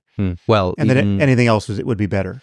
Right? Even if I would charge your philosophy with circularity, perhaps the conversation shouldn't go around in circles. But like if you look at a definition of something like a cause, right? I mean, just to define the term cause, you get something like a circular definition of cause. I mean, like I think it's true of all definitions. Yeah. Well, not all definitions, to a degree. but of all brute facts of our reasoning. Let's say all foundational definitions, where you just need to sort of start with the term. There's no further recourse, right? It's kind of like how a dictionary is always going to be internally self-referential.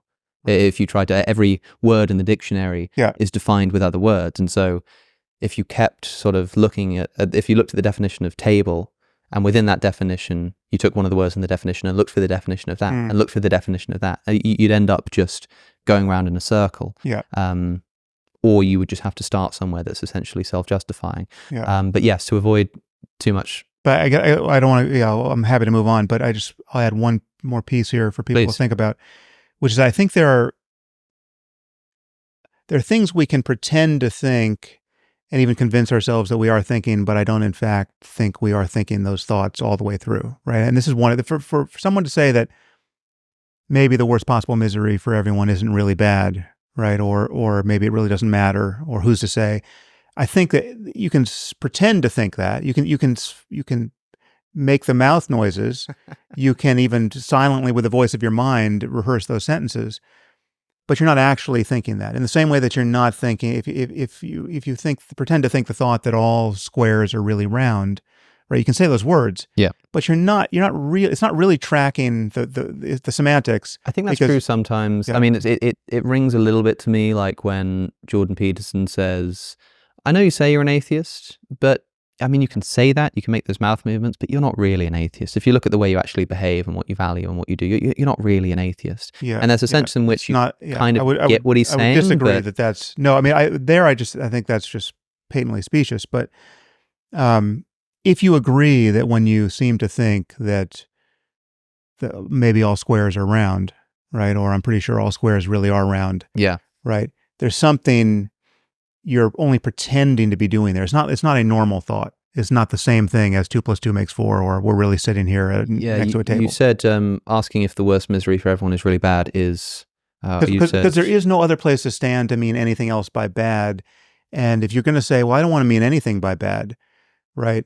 You're still going to want to navigate in the same way. Well, that's the move, isn't it? And the navigation is the prior condition out of which our words like bad and good emerge, right? Yeah. So it's like you're going to say, I'm just trying to think what analogy to draw. I'll let you know if I come up with one. But it's only because you're not taking the time to really imagine what is being indicated that you can seem to apply you can seem to find some place to stand where you have more rudimentary intuitions. And that like I have a deeper intuition that there's some place to stand where I can say maybe the worst possible misery for everyone isn't bad, right? Or like I just think it's an illegitimate move to say that it's bad, because there's some place to stand over here where we can talk about bad and good that doesn't interact with the worst possible misery for everyone. And I'm just saying that you're not actually you're talking about round squares. You said to William Lane gonna Craig that we've hit philosophical bedrock with the shovel of a stupid question. Yeah, if we ask if the worst possible misery for everyone is really bad. That was a good way of saying it. That's I still think that. I agree. I'm going to steal it. I think that I suppose I would say I agree. It's bad. I would just say that, look, it's subjectively bad. Well, no, but again, that move doesn't mean what you seem to think it means.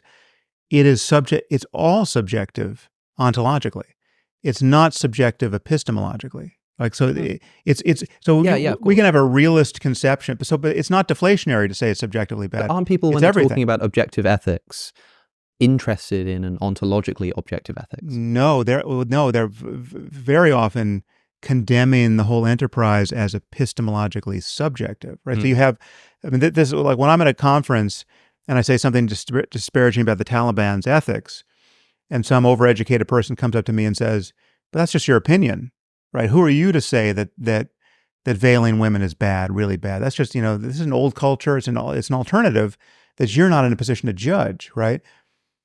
I'm claiming I am in a position to judge it because we know a lot about human well-being and about the possibilities of living in a sane definitely society. In a position to judge whether that behavior meets the standard that we all subjectively prefer. But you're not in a place. Neither is anybody else to say that we all should logically prefer too. When they have a conference about math and they get 2 + 2 = 3, I'm in a position to say that I can judge the products of their conference by the same feels, the bad feels the bad logical feels I'm getting.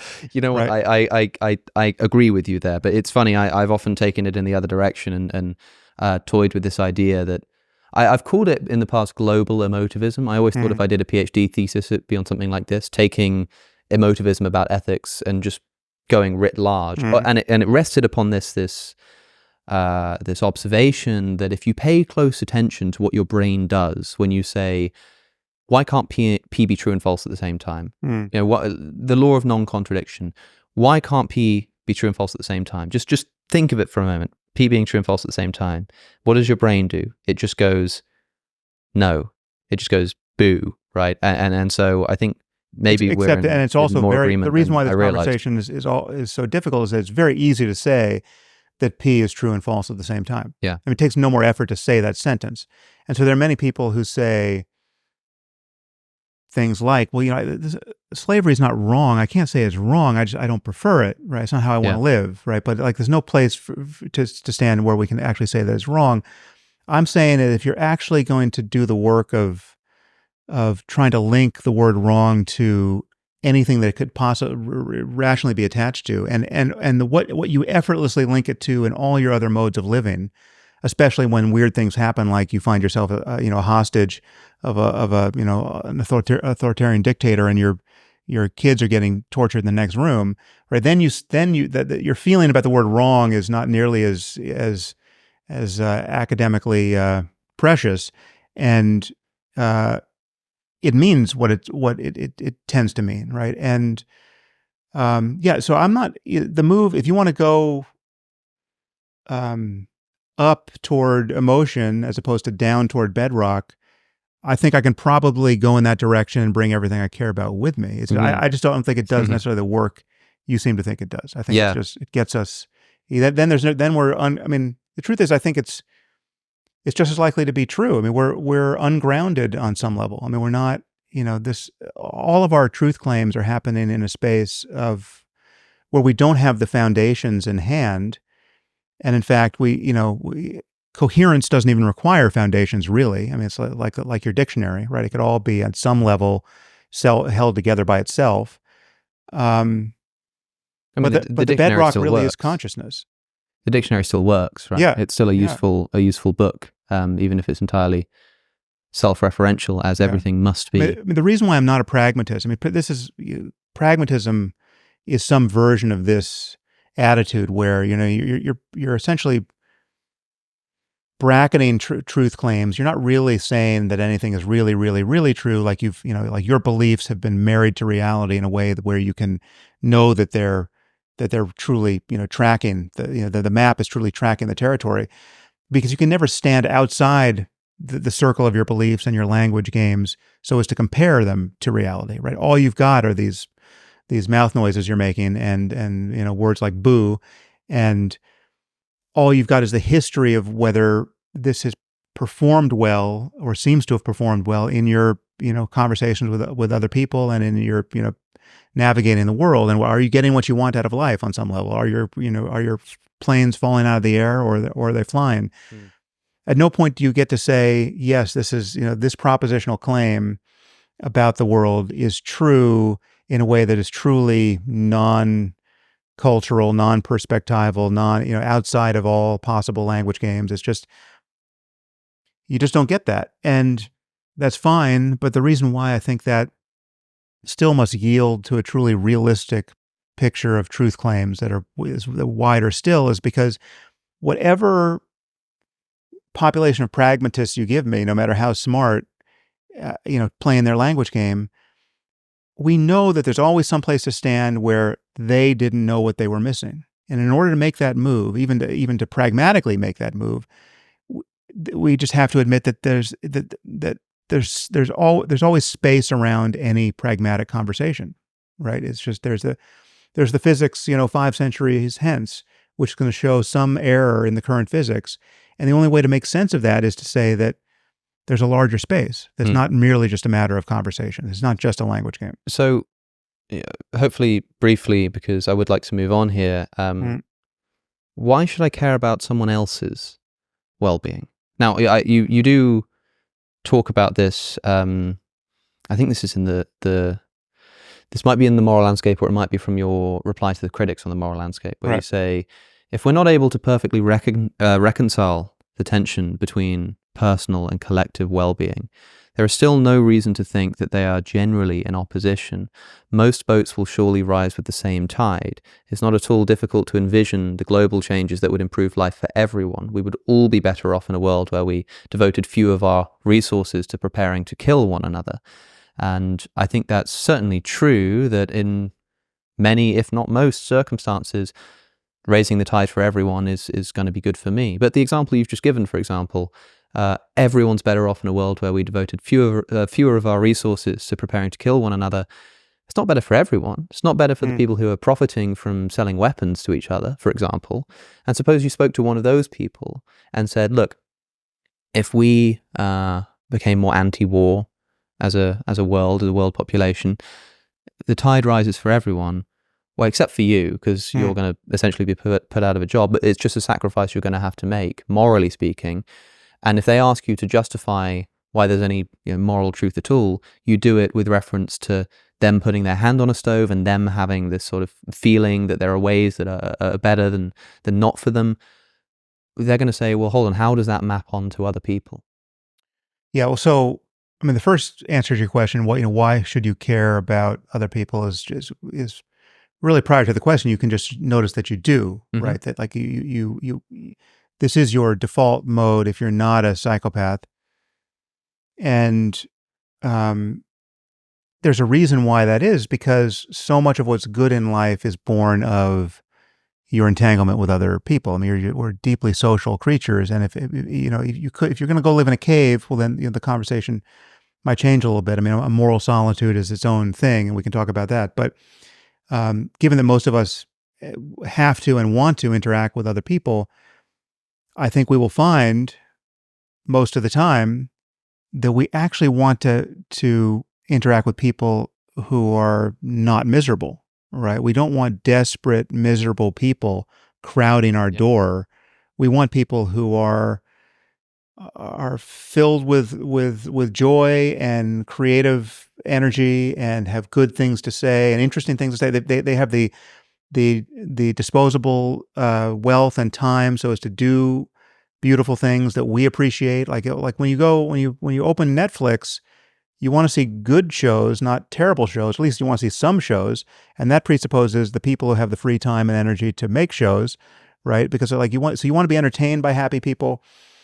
And you can see how far this extends, and it extends all the way into horizons that are fairly utopian that we have not yet experienced, but we know must be possible on some level. Yeah. Now, to say there are going to be trade-offs along the way, there will be, but the arms manufacturer has a variety of skills that apply to things other than arms, one must presume. And that person, if he's not a psychopath, could presumably be convinced that he will be happier in a world with sufficient job retraining. He's going to be happier in a world where he doesn't have to make bullets. He can make some analogous technology that happy people use for happy reasons. It's right? conceivable that that's not the case, right? Like it's conceivable that there's just someone who actually just enjoys war. Like but then those okay. So but again, that's the guy. That's the Christian fundamentalist at the physics conference who we're not inclined to take seriously. But he's not wrong about his own preferences, there, is he? No, he just might have brain damage. And if we had a completed science of the mind, we could help him, right? Like we would. If we could just wave a magic wand and change the preferences are wrong. Yeah. So if you were able to sort of... In the same way that if we give him a list of equations and he gets all of them wrong, right? 2 + 2 makes 18. But how can someone be wrong about their own preferences? Well, no, he's wrong about what is good, and he's wrong about the space in which he can navigate. He's wrong about, he doesn't know what he's missing. He doesn't know how good he would feel if he could feel better. Can we just stipulate for a moment that it were the case that because of whatever the circumstances that made it the case, this person's brain chemistry is just such that this is the best line of work for them. That any other line of work you could put them in, including all the available scientific resources to adapting their brain chemistry. He has bad brain chemistry, yes. Absolutely anything you can do would make his, experience of well-being worse. Right. And he could be a paperclip maximizer. I mean, he could just be a rogue AI that we is not aligned with the interests of the rest of us. Sure, and that's right. Okay, so you imagine him as someone a bit like that, right? Yeah. And we'll just have to rule out for a moment that we have any technology that can change his desires. He just loves his job. Anything that you do to him will reduce his well-being. You come along to him and say, listen, we are trying to remove war from this world. You're standing in the way because you're an arms manufacturer. Yeah. We need you to stop. I don't see, and again... Well, then we would pass a law against arms manufacture. If that was, I mean, we do this all the time. If someone is sufficiently indigestible from the society's point of view with respect to what they want out of life, we just brute force it. We just say, we just put them in a room and lock the door, right? But is he wrong about anything? Well, he might be. So he could be right about everything. So it's possible for one person to be right and for all of us to be wrong. I'll grant you that. So he could be a lone moral genius who understands that if we just blow a few more things up, well, I'm not talking about him being right about the state of the world, but just right about the fact that his own well-being will be maximized by staying in that job. And we've stipulated that in this case, that is actually the case. How can we say that he's doing anything immoral? I mean, maybe we can't, but we lock him up anyway. Well, no, we can say that he's making the world of conscious beings beyond him worse off than they would otherwise be because he keeps manufacturing dangerous technology. But he actually doesn't care, and I'm going to stipulate is right not to care because he's elderly, and any potential societal benefits in terms of what shows end up on Netflix are going to take long enough to be cashed in that he's going to be dead. Right. Well, yeah. So from his point of view, he doesn't. Given the nature of his mind, there's certain experiences he doesn't have, he doesn't know about, and he doesn't want to have or know about. And so he's, again, cognitively closed to much of some of the most beautiful spots on the moral landscape that are probably fairly close to where he is. He just can't see them, right? He's in the fog of his own, monomaniacal interest in making arms. Now, you can make that as rewarding as you want, but it would still be better if he had such a mind so as to find his reward in other ways that were compatible with the rewards that the rest of us find. Right? Maybe that's true, but in this circumstance, that option just isn't available to us. We don't have the technology. That is a reason why we still have some bullets that we shoot people like this, and we imprison them. But we also then can't really say that he's doing anything immoral. Well, it's immoral when viewed from above. Sure. Yeah, okay. So there are two ways in which it's wrong or immoral, or less good than it could be. When viewed from above, when you view all conscious minds that could possibly be affected by what's happening, we can see that things are not as good as they would otherwise be. Right? Good as measured by preferences or how people are disposed to navigate. People taking their hands off of hot stoves, but even within his own mind, it is true to say that he doesn't know what he's missing. Like if we could give him if we had a more complete technology and we can give him a football helmet that could tune in any conscious state available to a human mind, right? And and we could 10 million different conscious states that he could just have a device, and he's stuck on the arms manufacturer bliss state, but we could switch him over to the I love all human beings as myself Jesus state, right? He would almost certainly prefer millions of other states to the one he's currently stuck on. Sure. And again, and that's not even admitting the fact that in a truly completed science of the mind, we could change the synaptic weights that lead to his preferences. Yeah, right? But I think there's a straightforward response to both of those cases, the individual and the sort of God's eye view.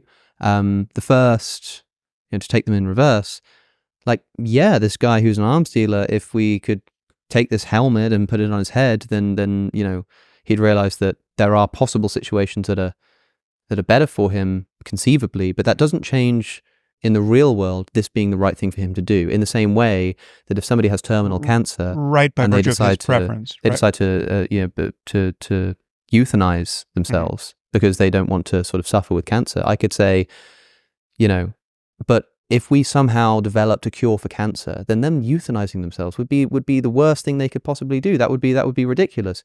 And yeah, that's true. But because that technology doesn't exist, that's a different analogy, though. I mean, because I'm very charitable toward euthanasia. Of course. But you see what I'm saying? That that's the right decision given the practical circumstance you're in, and you can hypothesize that if we invent this technology which changes the situation, well, it just changes the fact that he's now he's able to see what he's missing. So he can't see what he's missing, but I'm simply saying that given the kind of mind he has, he is stuck, and he doesn't. And given the kind of mind he has, he doesn't care that he's stuck. So what you're pointing out to me is there's a failure of persuasion. There's nothing I can say to him that's going to convince him that he's wrong. I'm not, because I realize why that would be a problem. I'm not quite saying you wouldn't be able to convince him that he's wrong. I'm saying you wouldn't be able to say that he is wrong. Well, I'm saying that I can say that he's missing something, right? So in the same way that to translate this back into arithmetic or logic, it's like we've got a guy alone in a room who keeps adding up 2 + 2, making 3. Yeah. And it feels, and that feels right to him. Mm-hmm. And that's the way he sees it. And so the warm feels we get when we add it up to 4, right? It's the only way we can add it up where we feel good. Otherwise something's wrong. And we could put it into a circumstance where it really matters. Like if you're going to get on a plane and that plane's going to crash and it has a logical number of bolts in the door, and you say, see, I put 2 here and I put 2 here, so I got 3 bolts, and I'm going to say, well, wait a minute, that's not what I'm not comfortable with what you just said. It's no, look, 2 and 2 makes 3. So we're good to go. No, I'm not getting on this plane until you start talking differently, right? That feeling of discomfort he feels in his room with anything other than 2 + 2 = 3. Okay, so you're talking about a guy who's got brain damage by my lights and by the lights of anyone else who's adequate to the conversation about math. Cool. I'm saying that when you're going to talk about human flourishing, right, or the flourishing of conscious systems very much like ourselves, even beyond ourselves, there's going to be a rational conversation we can have that's very much like the mathematical one, which again will also admit of wholesale changes that are fundamentally surprising, like in the same way that mathematics does. Like, so the analogy we could be using is to Euclidean geometry for whatever it was, 2,000 years, right? Like for 2,000 years, everyone's adding up the 3 corners of a triangle and getting 180 degrees, and they can't see it any other way. And then Riemann comes along and says, actually, we've put this on a curved surface, one way or the other, you're going to get more or less. Isn't that interesting? Okay. That might have been, I actually don't know so much about the details of how long that was controversial for. It seems like it should have only been controversial for about 5 minutes, but let's say it was 5 years, right? That's still, there's a few things to notice there. One is there's a bridge from, it's radically surprising. It subverts at least the seeming character of the conversation that's been, the status quo for 2,000 years. It admits of the fact that there could be some lone cantankerous genius in a room who decides things are different, feels things are different, and then comes out and says, here, look how they're different, and we're all bowled over. even about fundamental things. I admit that's even true in the moral sphere. Again, if someone discovers that if you can only stay on that stove for 30 seconds, it's all good, that's an insight. That's a breakthrough. And let's all do that now. But absent that, the normal conversation we have about these things, where you know the difference between a lunatic and a good faith challenge to what's happening, when you know how to organize a conference where it's not just a free for all where no one can complete a sentence because it's just an epistemological wasteland. We can, in that ordinary mode where we talk about right and wrong, good and evil, it's very easy to say, this guy just doesn't get it. He doesn't understand that he'd be happier if most people were not writhing in misery. This is not someone we need to take seriously. In the same way that there are whole cultures we don't have to take seriously. The Taliban have nothing to offer us on the topic of morality. They don't have anything to offer us about science either, right? They're not the best at anything, right? And we as a culture can just, I mean, as arrogant as that sounds, we can broadcast that judgment, over everything they're doing, and then that actually leads to public policy. Right? Like, how many acolytes of the Taliban do you want immigrating into your society at this moment? Not too many, by my lights, right? Given their commitments, cognitively and religiously above all. So I'm just saying, yeah, I mean, I just don't, it doesn't matter how weird a person you can show me and prove that I can't persuade them. And there's still some place to stand where we can agree that they're missing something, and we're right to say that about them. How does religious belief dovetail with the moral landscape? Your ethical worldview is about minimizing suffering, maximizing well-being. There are a great deal of studies that show just empirically that religious communities and religious believers tend to do better on a lot of metrics. I saw one study recently that religious people coped better with the COVID pandemic, for example, and on metrics of feelings of worth and fulfillment and this kind of stuff, religious communities tend to perform better. If that's the case, and if you believe in an objective set of ethics which should value people's well-being, you wrote a book called The End of Faith, which attempted to dispel people of their religious beliefs. Should you not be pulling that from the shelves? Yeah, well, so it's a big if whether or not religious communities actually do better. I mean, they do. Again, it all depends on what you mean by better in that case. But granting that they might, right? Then the question is that the best way to do that sort of better? Right? Is it actually required that you believe anything on insufficient evidence or live by one divisive dogma or another? Is that the only way to get to that high spot on the moral landscape? Right? And I think it's pretty clear that wouldn't be the case. I mean, I think it's just having a flexible conversation about reality that is responsive to changing argument and changing evidence, and being intellectually honest and not being ruled by the confirmation biases of your Iron Age ancestors. I mean, all of this tends to be so good on so many questions of importance that I think just having a more sophisticated, modern, and honest conversation about reality, even spiritual reality and ethics, is going to be better in the long run. I mean, that's how I would place my bet. But it's totally possible that there are circumstances where being religious is an advantage, or still an advantage, when it would one day might not be an advantage, right? I mean, it clearly evolved for some kind of beneficial reason. It wouldn't have cropped up in the mimetic landscape if it didn't serve some purpose. And maybe it's not serving that anymore, but yeah, I'm not sure it must do something, right? I'm not sure about the evolutionary story here. I mean, the reasons to be skeptical of the whole notion of group selection, and even leaving that aside, you could say anything you say about religion, you could say about a belief in witchcraft, right? It's cultural universal. It's been around for as long as anyone can, imagine.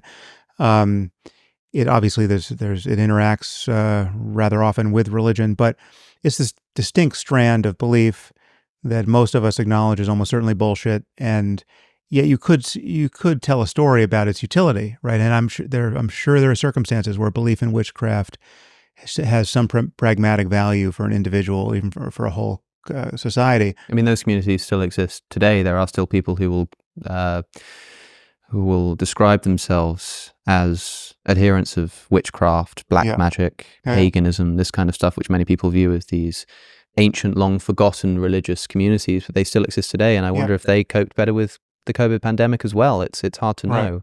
But suppose that, we could establish this, and suppose that it was specifically something about belief in the transcendent, and more than just something like secular meditation can get you. Something about belief in God really does just, fill that hole, as it were, within somebody in such a way that makes them reach a higher peak on the moral landscape. If that were the case, would you feel a moral obligation to take your book out of publication? Well, yeah, I mean, there's a lot to stipulate there, and I'm almost certain that much of it's untrue. But if it were true that there's a high spot on the moral landscape that could only be accessed by believing something that is in fact untrue, let's just make a generic case of it. But it really is higher by every. I mean, it's better. This is heaven. You get into heaven by believing something untrue, so that any culture that would prevent you from believing that thing would be preventing you from getting into heaven. Like, let's say we just live in that sort of universe.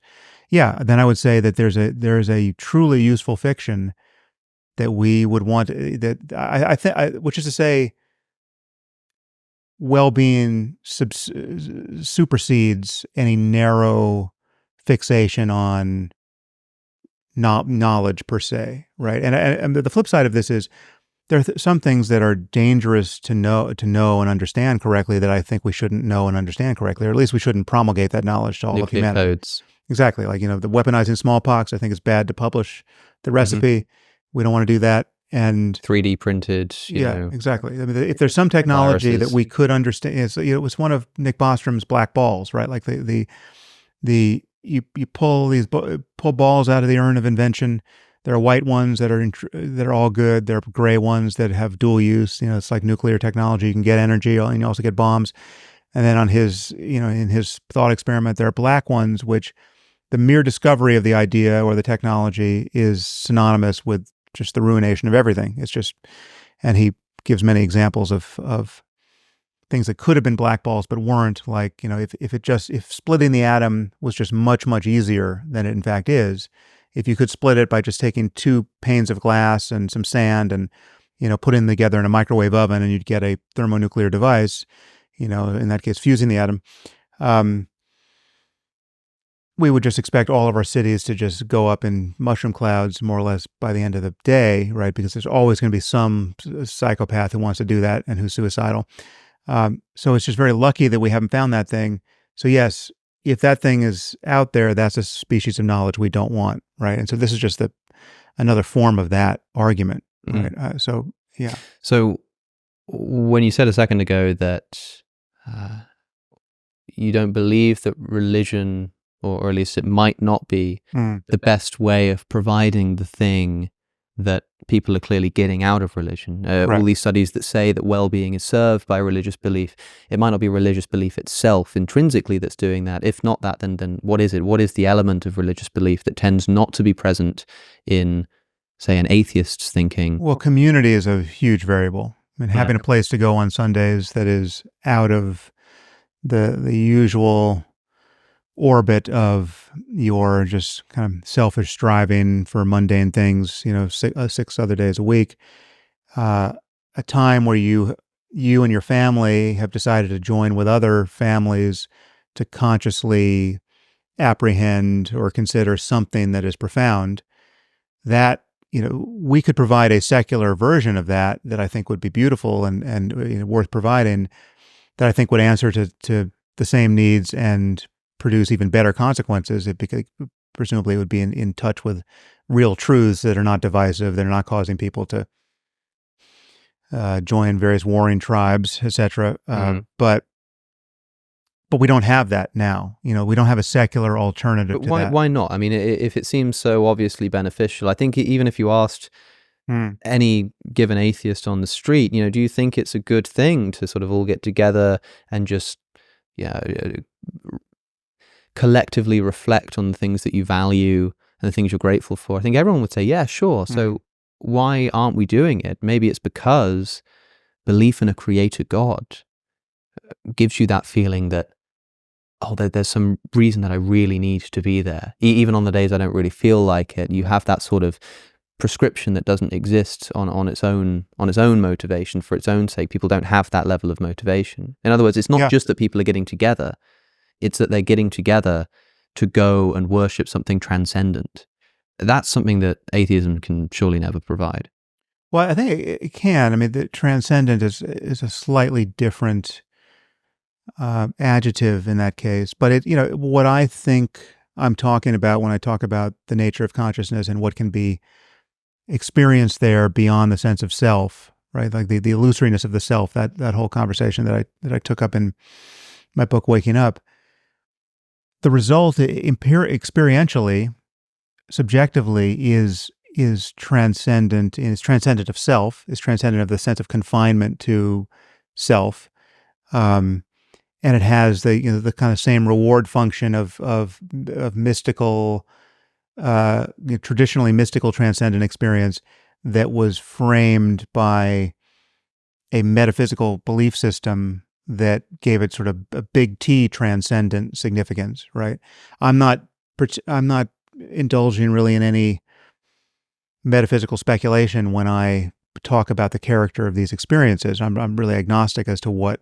I'm agnostic as to how consciousness is arising based on the physics of things, and I'm agnostic as to what we could ultimately understand about reality based on introspection beyond just what it's like to be us. I mean, I think introspection gives you a fine, the more trained you are and the more aptitude you have for paying attention to the character of experience moment to moment, the more you can notice about experience, but it doesn't really put you in a position to notice things about the cosmos. You don't get truths of cosmology out of that. And what many people seem to mean by transcendent is the jump from personal experience to what happened before the Big Bang, right? Or what the Andromeda Galaxy. Where does the Andromeda Galaxy fit in to this feeling of blissfulness I have just sitting in my chair thinking about God or thinking about love or whatever it is.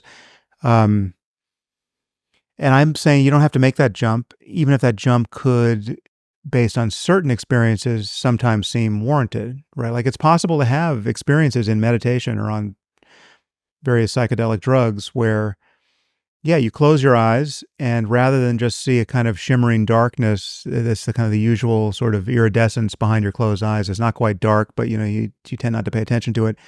You actually, that space opens up, and as you pay attention to it, it opens up into a realm of mind where there's a lot to perceive, right? It becomes a dreamscape of vivid, of percepts, right? And if some of those percepts became veridical, right, with respect to the cosmos, right, which is a big if, right? But if you could actually close your eyes and see things that then had some intersubjective value in, it's like, whether there are versions of this that have happened.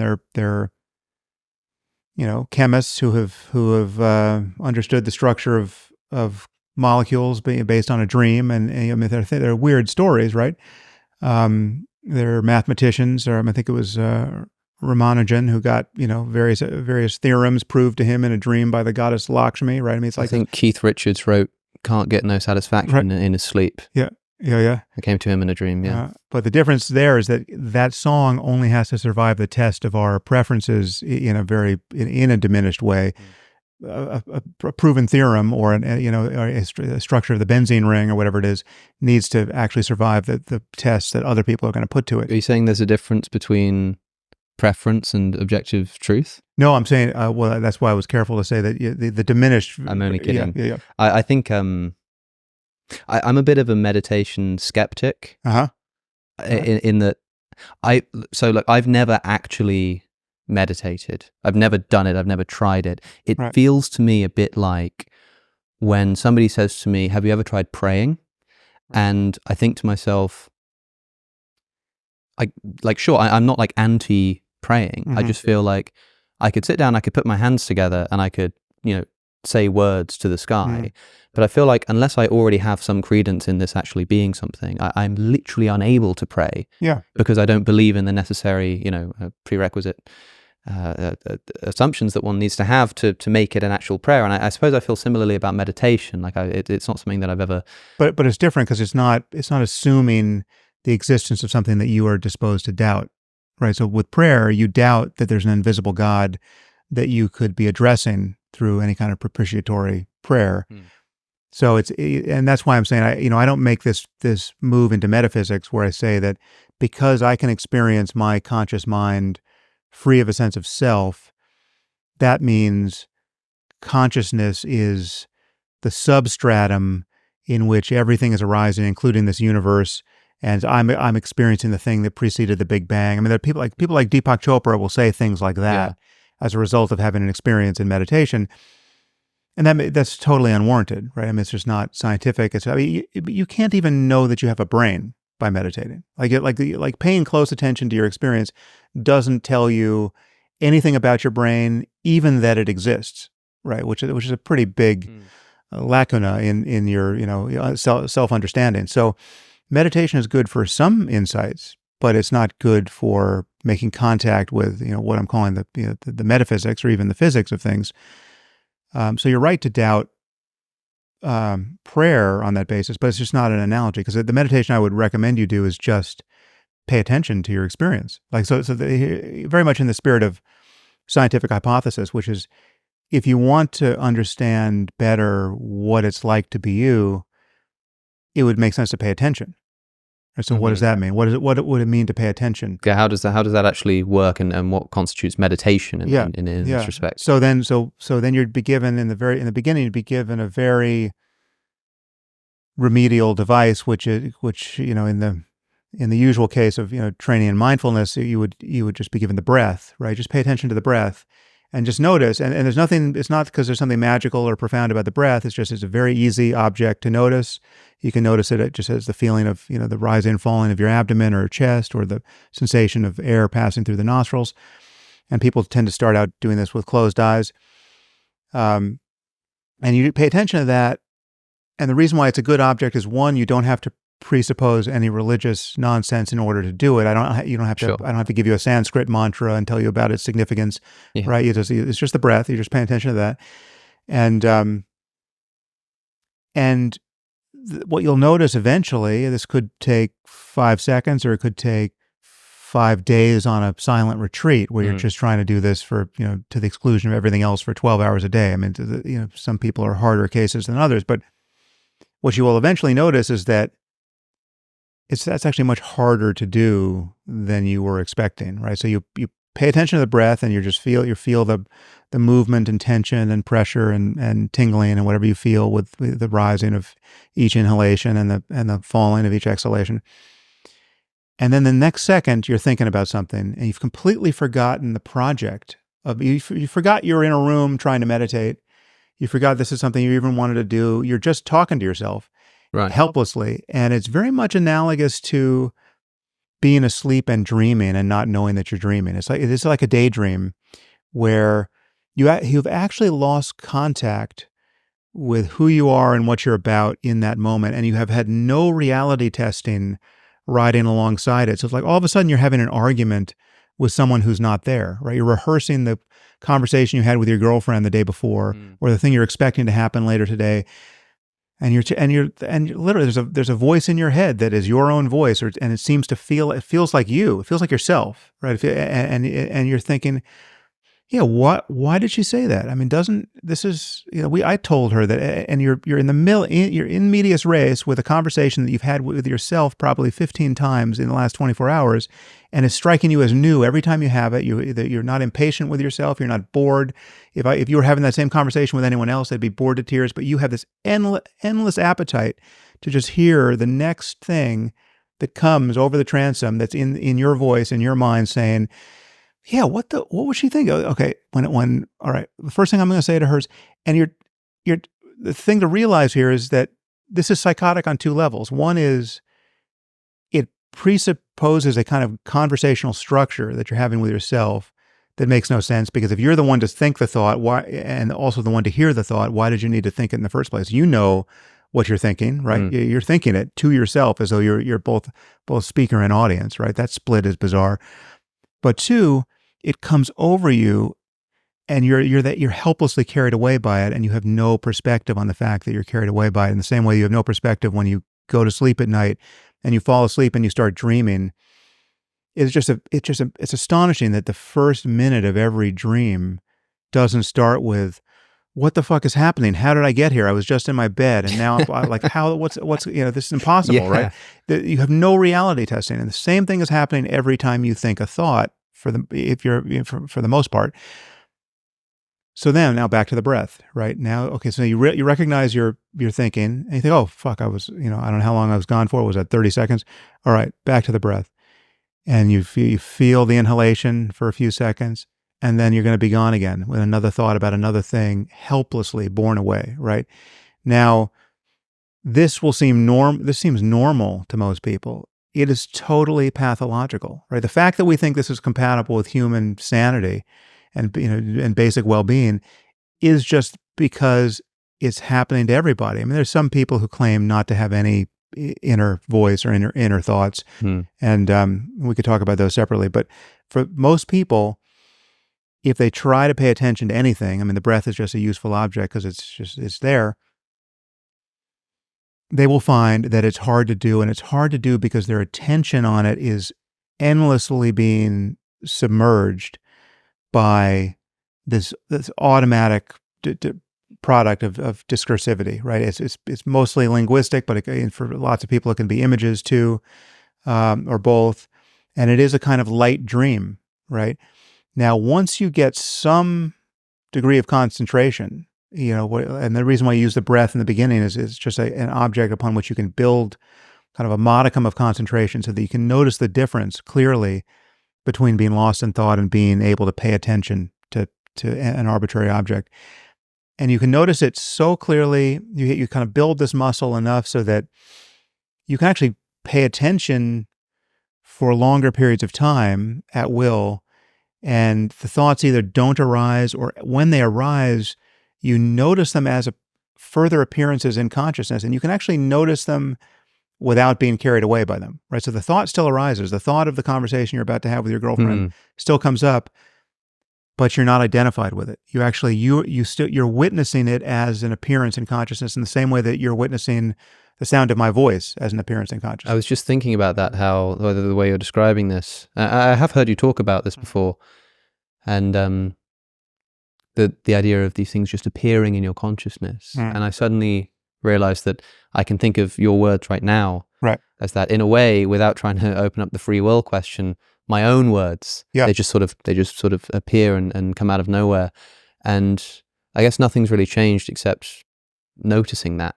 And it's weird. It feels like you are sort of taking a step back from it all, and observing these things. The difference between my voice and your voice is that you're identified, or you tend to be identified with your voice. It feels like a self. It feels like I, and yet that is on a subtle level. That's what it's like to be thinking without noticing the present thought arise as an object in consciousness.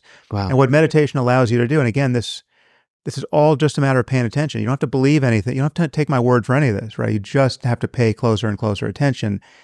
And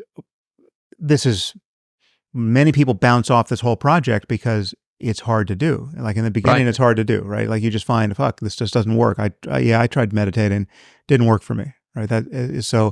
But most people in the beginning they close their eyes and they're essentially they think they're meditating, but they're just thinking with their eyes closed, right? They're just thinking. And occasionally they feel the breath for a second, but they're just thinking like, what good is the breath, and what's the point of this, and how long do I have to do this? And they never break the spell of identification with thought.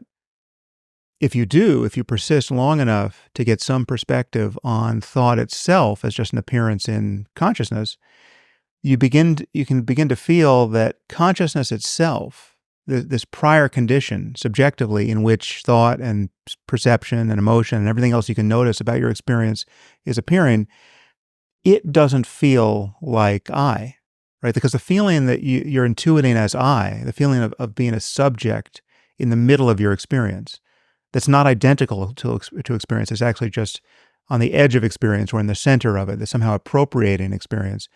There's the kind of the unchanging center of gravity in the midst of whatever the experience, right? That sense is itself another experience. It's part of experience, right? Yeah. That little wrinkle of me is something that consciousness itself has a perspective on, and that it doesn't feel like me, right? It feels impersonal. It does not feel like a subject is shining its light of consciousness on the various other objects of experience. And so meditation ultimately is nothing more than the task of paying close enough attention to what consciousness is like moment to moment.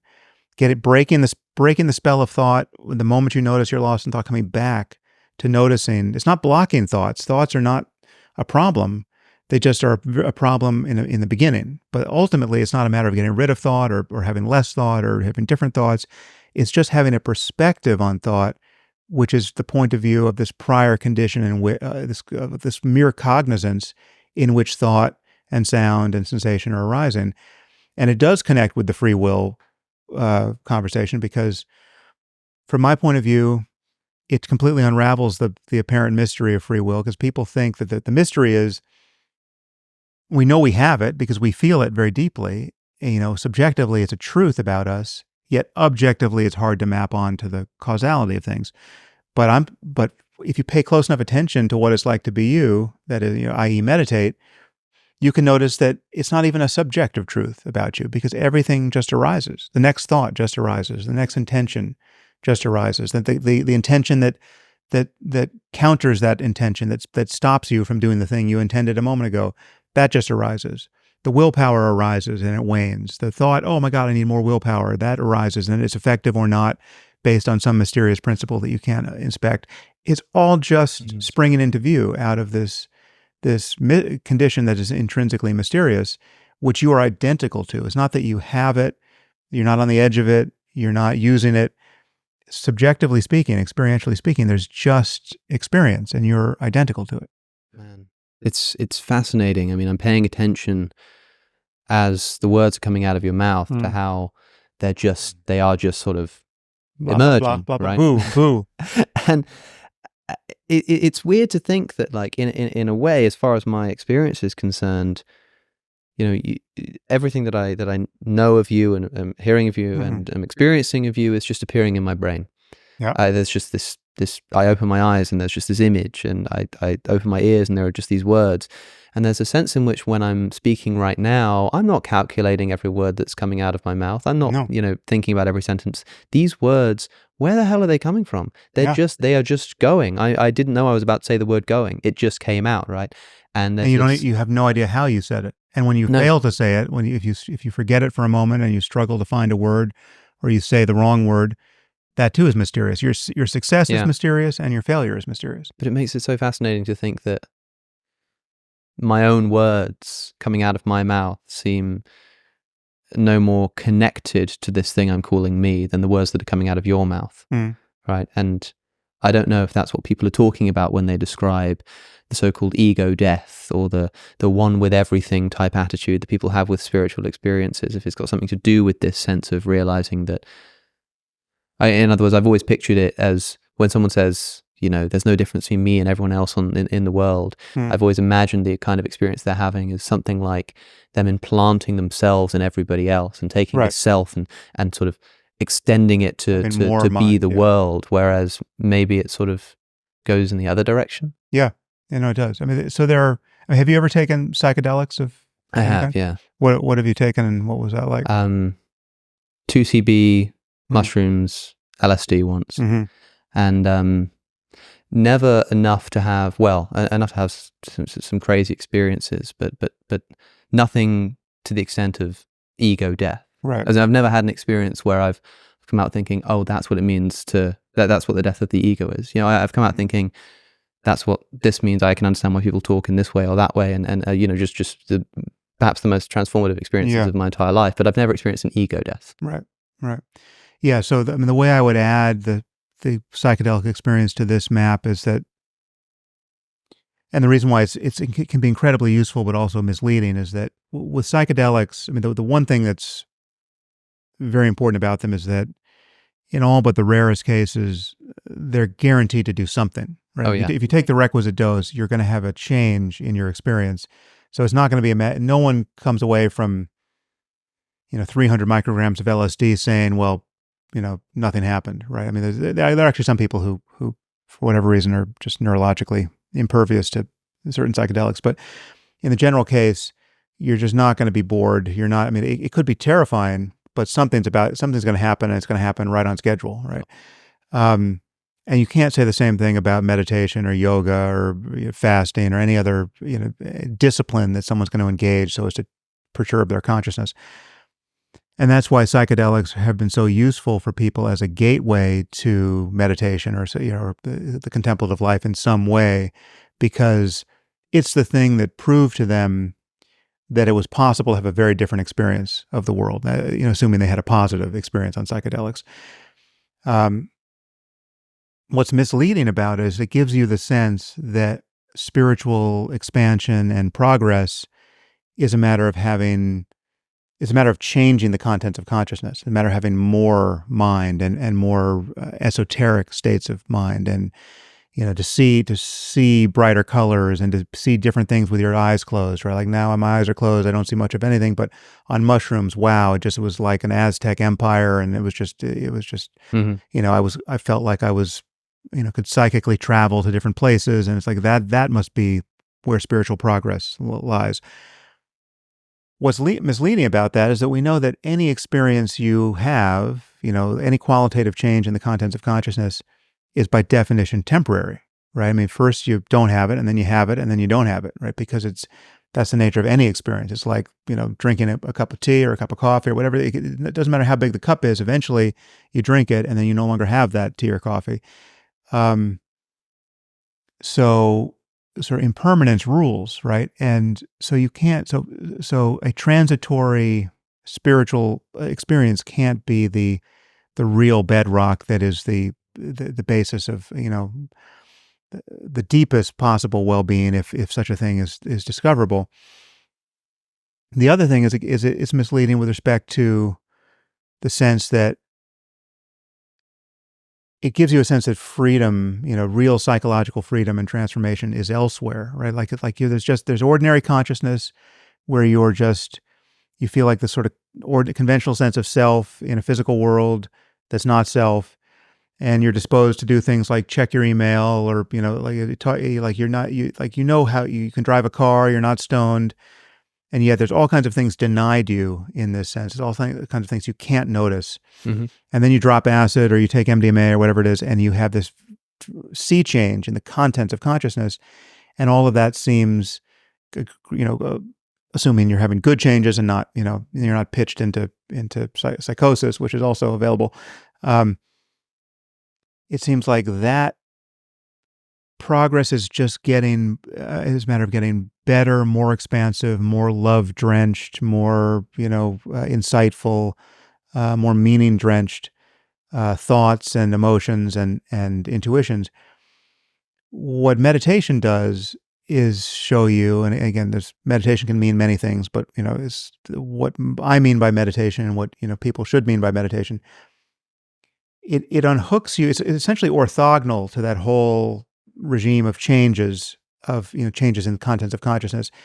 And it allows you to recognize something about consciousness itself that is present, whatever the contents, right? I mean, it could be the full explosiveness of changes of the peak of a psychedelic trip, or it could just be the most boring, ordinary mind that just, it's just you looking at a cup on a table and nothing else, right?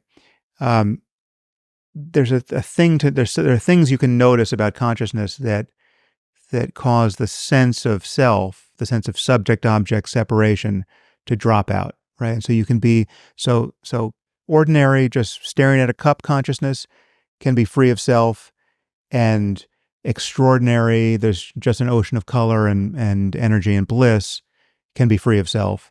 And that freedom, in some sense, equalizes those two states, right? It's not to say that there's not, that oceans of color and bliss have a lot going for them. I mean, it's fun, but it's great when they appear and it's fine when they disappear, right? Then nothing really is lost if you can find this thing that is what I would call non-duality.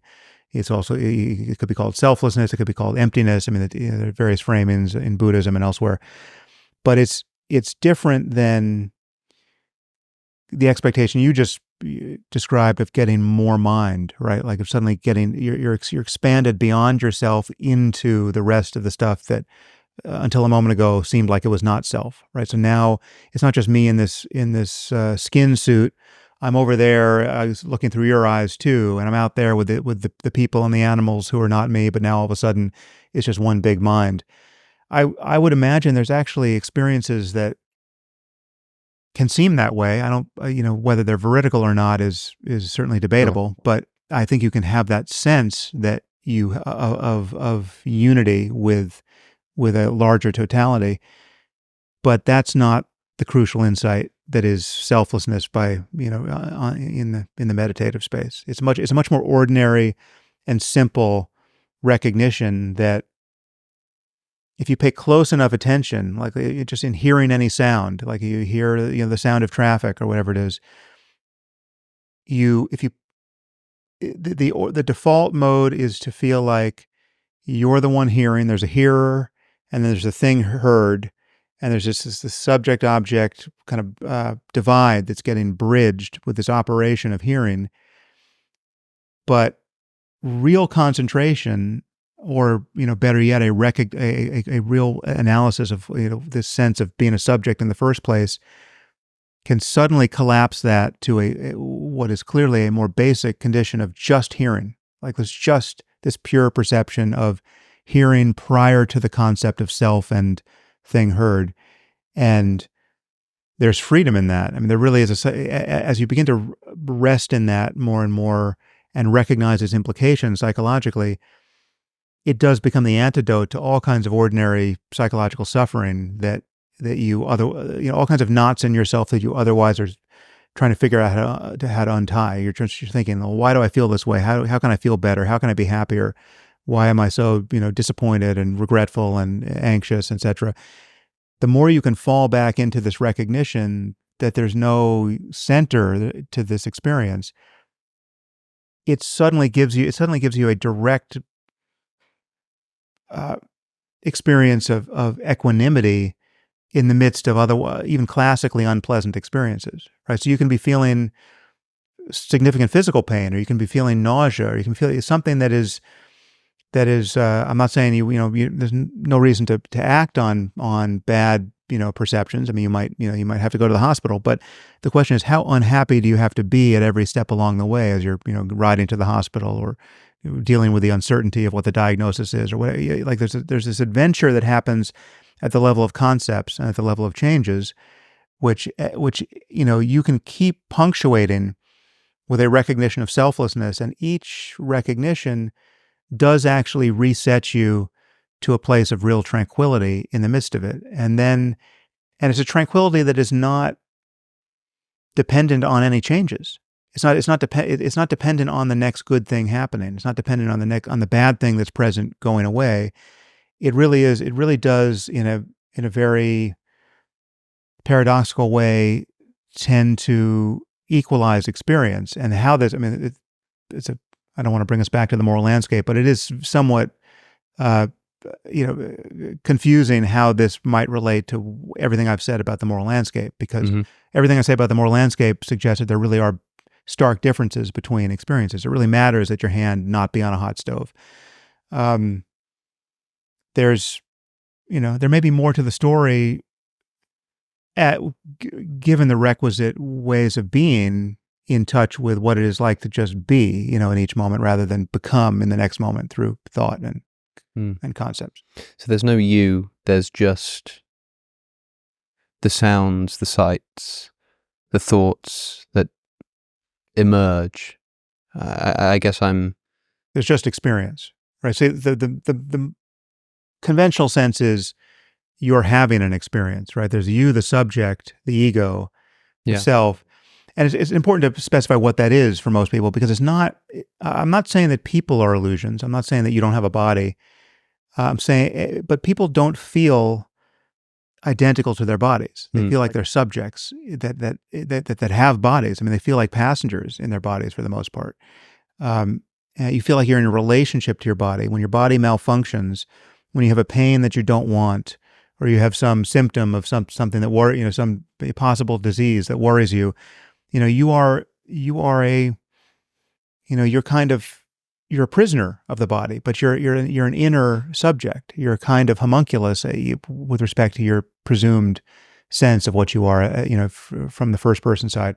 Now we know that makes no sense neurologically, right? I mean, you're either the whole body, or your whole central nervous system, if you want to demarcate it in some way, or you're just the part of your central nervous system that is conscious, right? Wherever consciousness stops in the body, well, then that's the boundary of what you are. But most people feel like they're a subject, very likely in their head, that is, in some sense, unchanging, right? Like it's not that you notice changes, but you're noticing those changes from the point of view of being this subject that's not reducible to those changes, right? Like you feel like I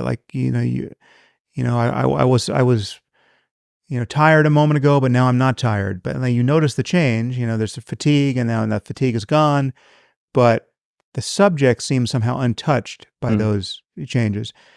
But the subject does seem, therefore, not identical to experience, right? Like you're having the experience. You're enduring the experience. You're riding around in the middle of the experience. And that's the false point of view that's undercut through meditation. But of course, when a thought arises in your head, that thought's not arising in my head, right? There's this first person center of consciousness to which that thought is happening. That's you and not me. If the self is an illusion, if the self doesn't exist, if there is no center there, then what is the thing that a thought like that can happen to that makes it such that you can have the thought, but I can't have your thought? Yeah, well, so that's why I said that people aren't illusions in the same way. I mean, I guess there's some perspective by which you could say that people are illusions, but not for these purposes. It's not mysterious, from my point of view, it's not mysterious that I'm thinking my thoughts and not thinking your thoughts, right? Because my thoughts, the only place for my thoughts to appear is where they are appearing in this system, this organism that is me, and you've got your own organism over there, which is you. And so the fact that you have your memories and I have my memories is no more mysterious than saying, I just wrote something on my palm, and it's on my palm and not on your palm, right? It's like it's just a physically instantiated thing about this system that is. It's like the pain in my knee is felt in my knee because it's a pain, and there's only one knee in the universe that feels that is giving rise to this particular pain. Yeah, and there's only one brain in the universe that is susceptible to those inputs. And so it is with my memories, and so it is with anything else that I might think. But the I part of it, the sense that it's me and mine from the point of view of a subject, that's when it becomes impersonal. That's when it becomes, because consciousness really is just the fact that anything is appearing at all. So in some sense, consciousness for me is the same as for you, whatever you're conscious of, because consciousness is just the condition in which there is a qualitative character to anything. Right. So I just I view consciousness ultimately as deeply impersonal and in some sense transcendent. I mean, it's transcendent of the feeling of being a locus of consciousness in the head, right? You can get rid of that feeling. You can inspect that feeling such that it disappears. And what you have is a totality of appearances that includes all of your experience. It's not like your experience suddenly changes radically, but there's no center to it. You're not on the edge of it. You're not separate from it. There's just it, right? And that there's a freedom in that because you're no longer. I mean, the sense of self is a kind of contraction. It's a perpetual mode of reacting to experience. So it is born of this perpetual, I like this, I don't like that, I like this, I don't like that, more, less, and you're constantly gripping the deliverances of your five senses and your mind, right? You're feeling, you're cognitively, you're trying to figure things out. You feel doubt. Doubt is a kind of emotion, right? And and I would argue it's a negatively valenced one. Uncertainty is like that, and you're constantly working in every channel in which you're available, and all of it implies a center, and that's the feeling of being a subject.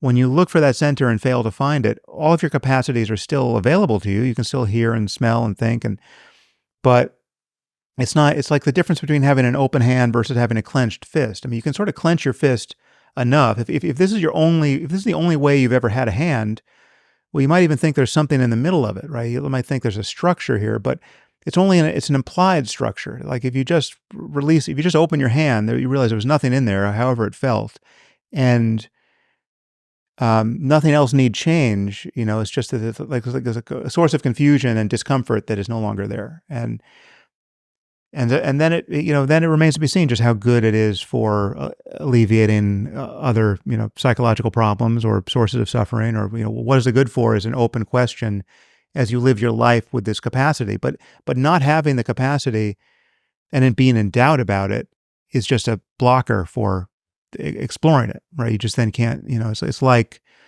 being in doubt as to whether or not, it's possible to, whatever it is, get in shape, because like the gym hasn't been invented, no one's ever figured out that just arbitrarily lifting heavy objects will change your body, and the first time someone does it and describes it, it seems totally pointless. I mean, you mean to say that with all the things you could be doing in life, you're just going over there and picking up heavy objects and putting them down to the point of discomfort, and sometimes getting injured. And you're saying this is actually good. And if you couldn't see the changes in people's bodies, if you couldn't put a photo of Arnold Schwarzenegger on the wall of the gym to show that something radically different is possible, well, then everyone would be 200 years into this project and still be talking about our doubts about whether or not there's a there, right? And it's just a inconvenient fact that certain changes are not visually easy to see, and that's just a problem.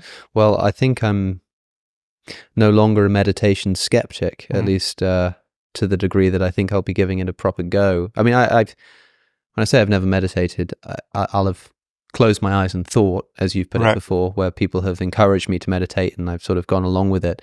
But I think a conversation like this is something like the equivalent of putting that picture on the wall of the gym, where you begin to sort of paint a picture of what things can look like to a brain that reflects on these things deeply. Well, I'll add one more piece to you, for you, which is it's kind of a logical handhold that I think it should work. It's even if you were in doubt about, so the claim I'm making is that the feeling of self is vulnerable to inspection, right? If you look closely enough at it, you'll see that consciousness is a prior fact about you that doesn't actually conform to this feeling of I or me, right? Or subjectivity.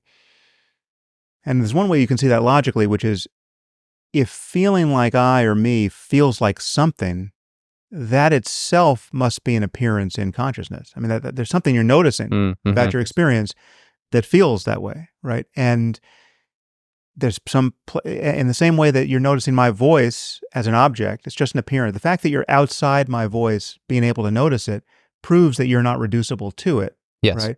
And so it is with sensations in your body. Like the pain in your knee is not you because you're over here noticing it down there, right? If this feeling of self feels like anything, if there's any signature energetically, if it's on your face or in your chest or somewhere where you might intuit it, there's this prior condition of just the light by which it's being seen. So what's that feel like, right? And so that's anyway, that's just a concept, but that's a pointer into why it would make sense that this would be available.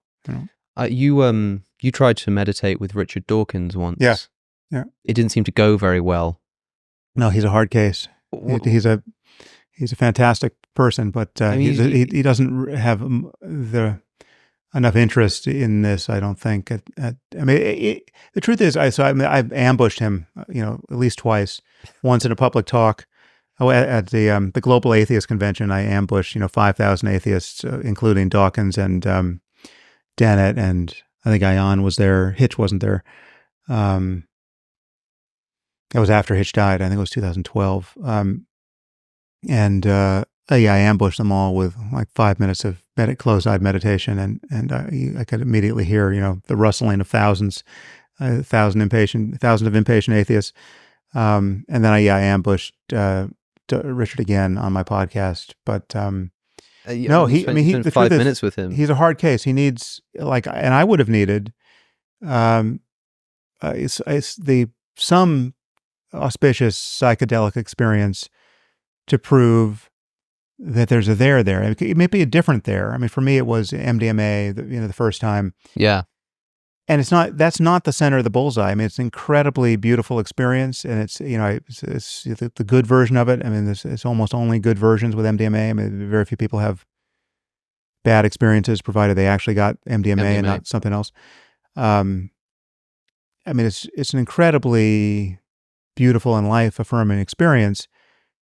It's subtly misleading, in my view, with respect to what the goal is, because it gives you a sense that the goal is this just full flush of socially positive emotion that burns at 1,000 watts and makes you disposed to just do nothing but tell the people around you how much you love them and how grateful you are for them in your life. And it just becomes, there's something, I mean, it's a great experience to have.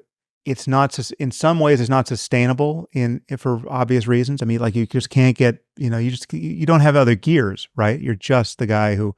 You imagine the legal system, if all the judges and jury were all just on MDMA. Yeah, or the HR departments complaining about what's happening in the office.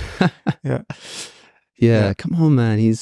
I'm sure he's a great guy. I thought he was sexually harassing me yesterday, but now I sort of liked it. I don't know. I think it's interesting to listen to you talk to Richard Dawkins about this kind of thing and try to figure out sort of what's going wrong there.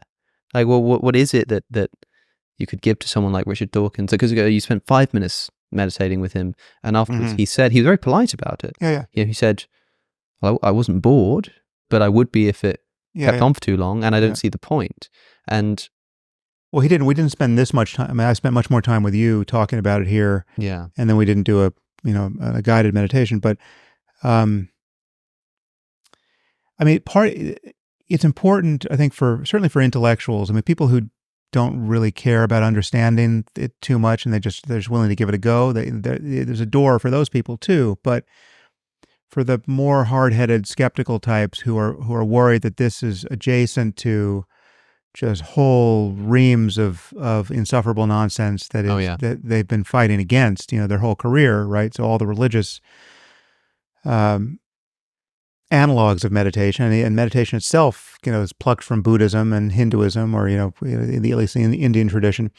There's reasons to be worried if you're someone like Richard. So you have to spend a lot of time doing an exorcism on all of that, and that's fine. But it can be done. It's just the person has to be interested enough in it to do it, and if not. Again, an experience on MDMA or acid or mushrooms for someone like Richard, he would come down from that, again, provided he had a good experience, he'd come down saying, okay, you're telling me you can have something like that happen without drugs? And the answer to that is yes. All right, now I actually didn't know what I was missing. Yeah. Right? That would be the only rational thing to say there. And there's a reason, it's very easy to understand how you could have an experience like that without drugs, because drugs don't do anything to the brain that the brain isn't capable of doing. It's not like you don't get a new brain. You just get, different, you get more, neurotransmitters in the synapse, or you get the drug mimicking certain neurotransmitters. I mean, almost invariably serotonin in this case. Yep. So it's just like, it's not, you can build a conceptual bridge as to why you should all of a sudden take this possibility seriously.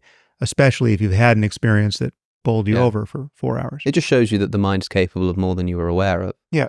Do you think that? Do you think Christopher Hitchens would have been impressed by meditation? I mean, I No, can't he- imagine the man it would have been ever the same. sitting down with his eyes closed and No, reflecting on the self. I don't know. Although, yeah. I never spoke with him about whether he had ever done psychedelics, so I don't know if he did. And I get the impression that he didn't, because I'm sure I've heard him talk about drugs in general, referring to them as a pathetic escapism or something like that. And Right. I don't know if he was talking about all drugs there exactly, probably talking about something like cannabis, one of the few areas where he may have agreed with his brother yeah, in a strange and Yeah, unexpected turn of who events. you've had strange encounters with. I noticed. I have indeed. In Yeah. fact, Sam, if this entire conversation is going to be about drugs, then good luck. Yeah. Frankly, I am sick to death. You could get up and walk out. I'm gonna. That would walking out of your own podcast. Yeah, I don't that would be think great. it's quite the same Yeah. number of views. Alas, yeah. So I don't think he would have tried psychedelics. Right. Christopher. The one problem is that the deliverances of these methods are not publicly available apart from just kind of getting a vibe on the person who claims to have this experience, right? It's like the person is people. Like, I'm saying these highfalutin things about the nature of consciousness, and people are watching, wondering, okay, does he really look that different from an ordinary neurotic guy who's essentially, I'm claiming to have this rare experience on some level, and that it's transformative. I can only say you wouldn't, you don't know how bad I would have been if I didn't have these experiences, right? So if you're not impressed by me as a commercial for these experiences, well, then you don't know how hard a case I was. But that aside, it's just deeply inconvenient that these are it's basically invisible. But you can just reason yourself there by certain analogs, which are where you can see that the performance is it's just in certain cases we're lucky to have objective epistemologically and ontologically proof of an inner subjective competence, right? So, I mean, music is a good example. Like, I'm not musical. Like, I don't, I haven't tried much, but had I had an aptitude for music, presumably I would be musical. I would be playing instruments. I don't play any instruments. I don't listen to a ton of music. I mean, I spend so much time listening to information that I don't leave a lot of time for music. There are moments where I love listening to music, and I love it, but I just got to know that given how little I'm drawn to it, and the fact that I don't produce it, I know there's something I'm missing. Right? I know that I'm not a genius of appreciation for music. Right? Like I'm. Most people tend to get more out of it than I do, just based on their behavior, right? But I can know this about myself sort of by analogy, just kind of looking at how people behave and looking at some people. You give them a guitar, they can produce beautiful music.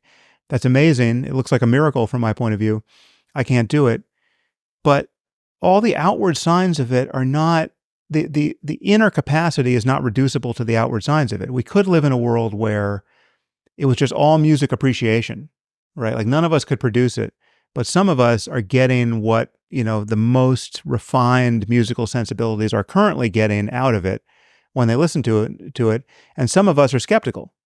Like, you could listen to, and the truth is I'm somewhat skeptical, when someone's pretending to get everything, the best things conceivable out of Bach, or something that I tend not to want to listen to. I get how complicated it is. I can read about it.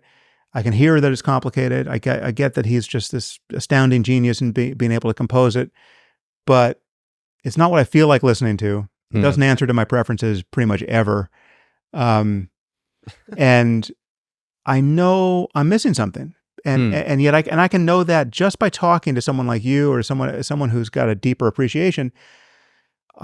I could take a skeptical stance. I could say, there's no way you can prove that to me. And the look on your face is not proving. When you listen to Bach, the way you look doesn't make me feel like I should spend more time with Bach. Yeah. But I know I'm missing something, right? I have to be missing something. Have you ever listened to Bach on psychedelic Good question.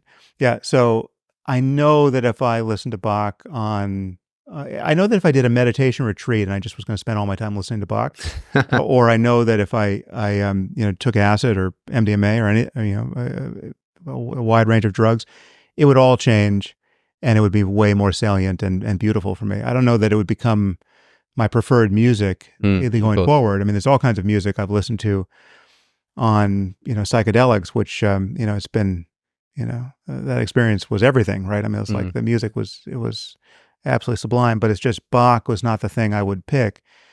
But this is just to say that, again, you can reason yourself up to the threshold of saying, like, the fact that I'm not seeing a point to this just yet is not necessarily a sign that there's no point. Yeah. If you give me a guitar, I can't do anything with it. If you put me on a desert island with a guitar and no adequate instruction, you might come back in a decade and I'm still not doing much of interest with the guitar, right? I might actually not be able to play anything. It's totally possible, right? That says absolutely nothing about what's possible for beings like ourselves. And the same thing's true of meditation. Yeah. I mean, there are people for whom but it seems to be a skill. Yeah. And I don't consider myself one of those people. I may ultimately became one of those people, but I was not some kind of prodigy where in the beginning it was just, obviously, this is, I'm perfectly suited to do this. That was not the case. Well, I'll be giving it a go, and I hope that our listeners who are similarly skeptical about this whole enterprise might be considering trying it out too. It's fascinating to hear. This has been a little bit, like I said earlier, putting the picture on the wall. It's like we've talked abstractly, conceptually about the sense in which you can begin to see yourself as separate from your experiences, or the self dissipating, or whatever it may be, and that's the picture on the wall. I'm excited to try and actually get to grips with that and experience it in the same way that I can, try and describe some intricate piece of music, but it's different from listening and actually experiencing the thing. Yeah. So Sam Harris, thank you for coming on Within Reason. It's been great fun. Yeah, great to meet you. To be continued.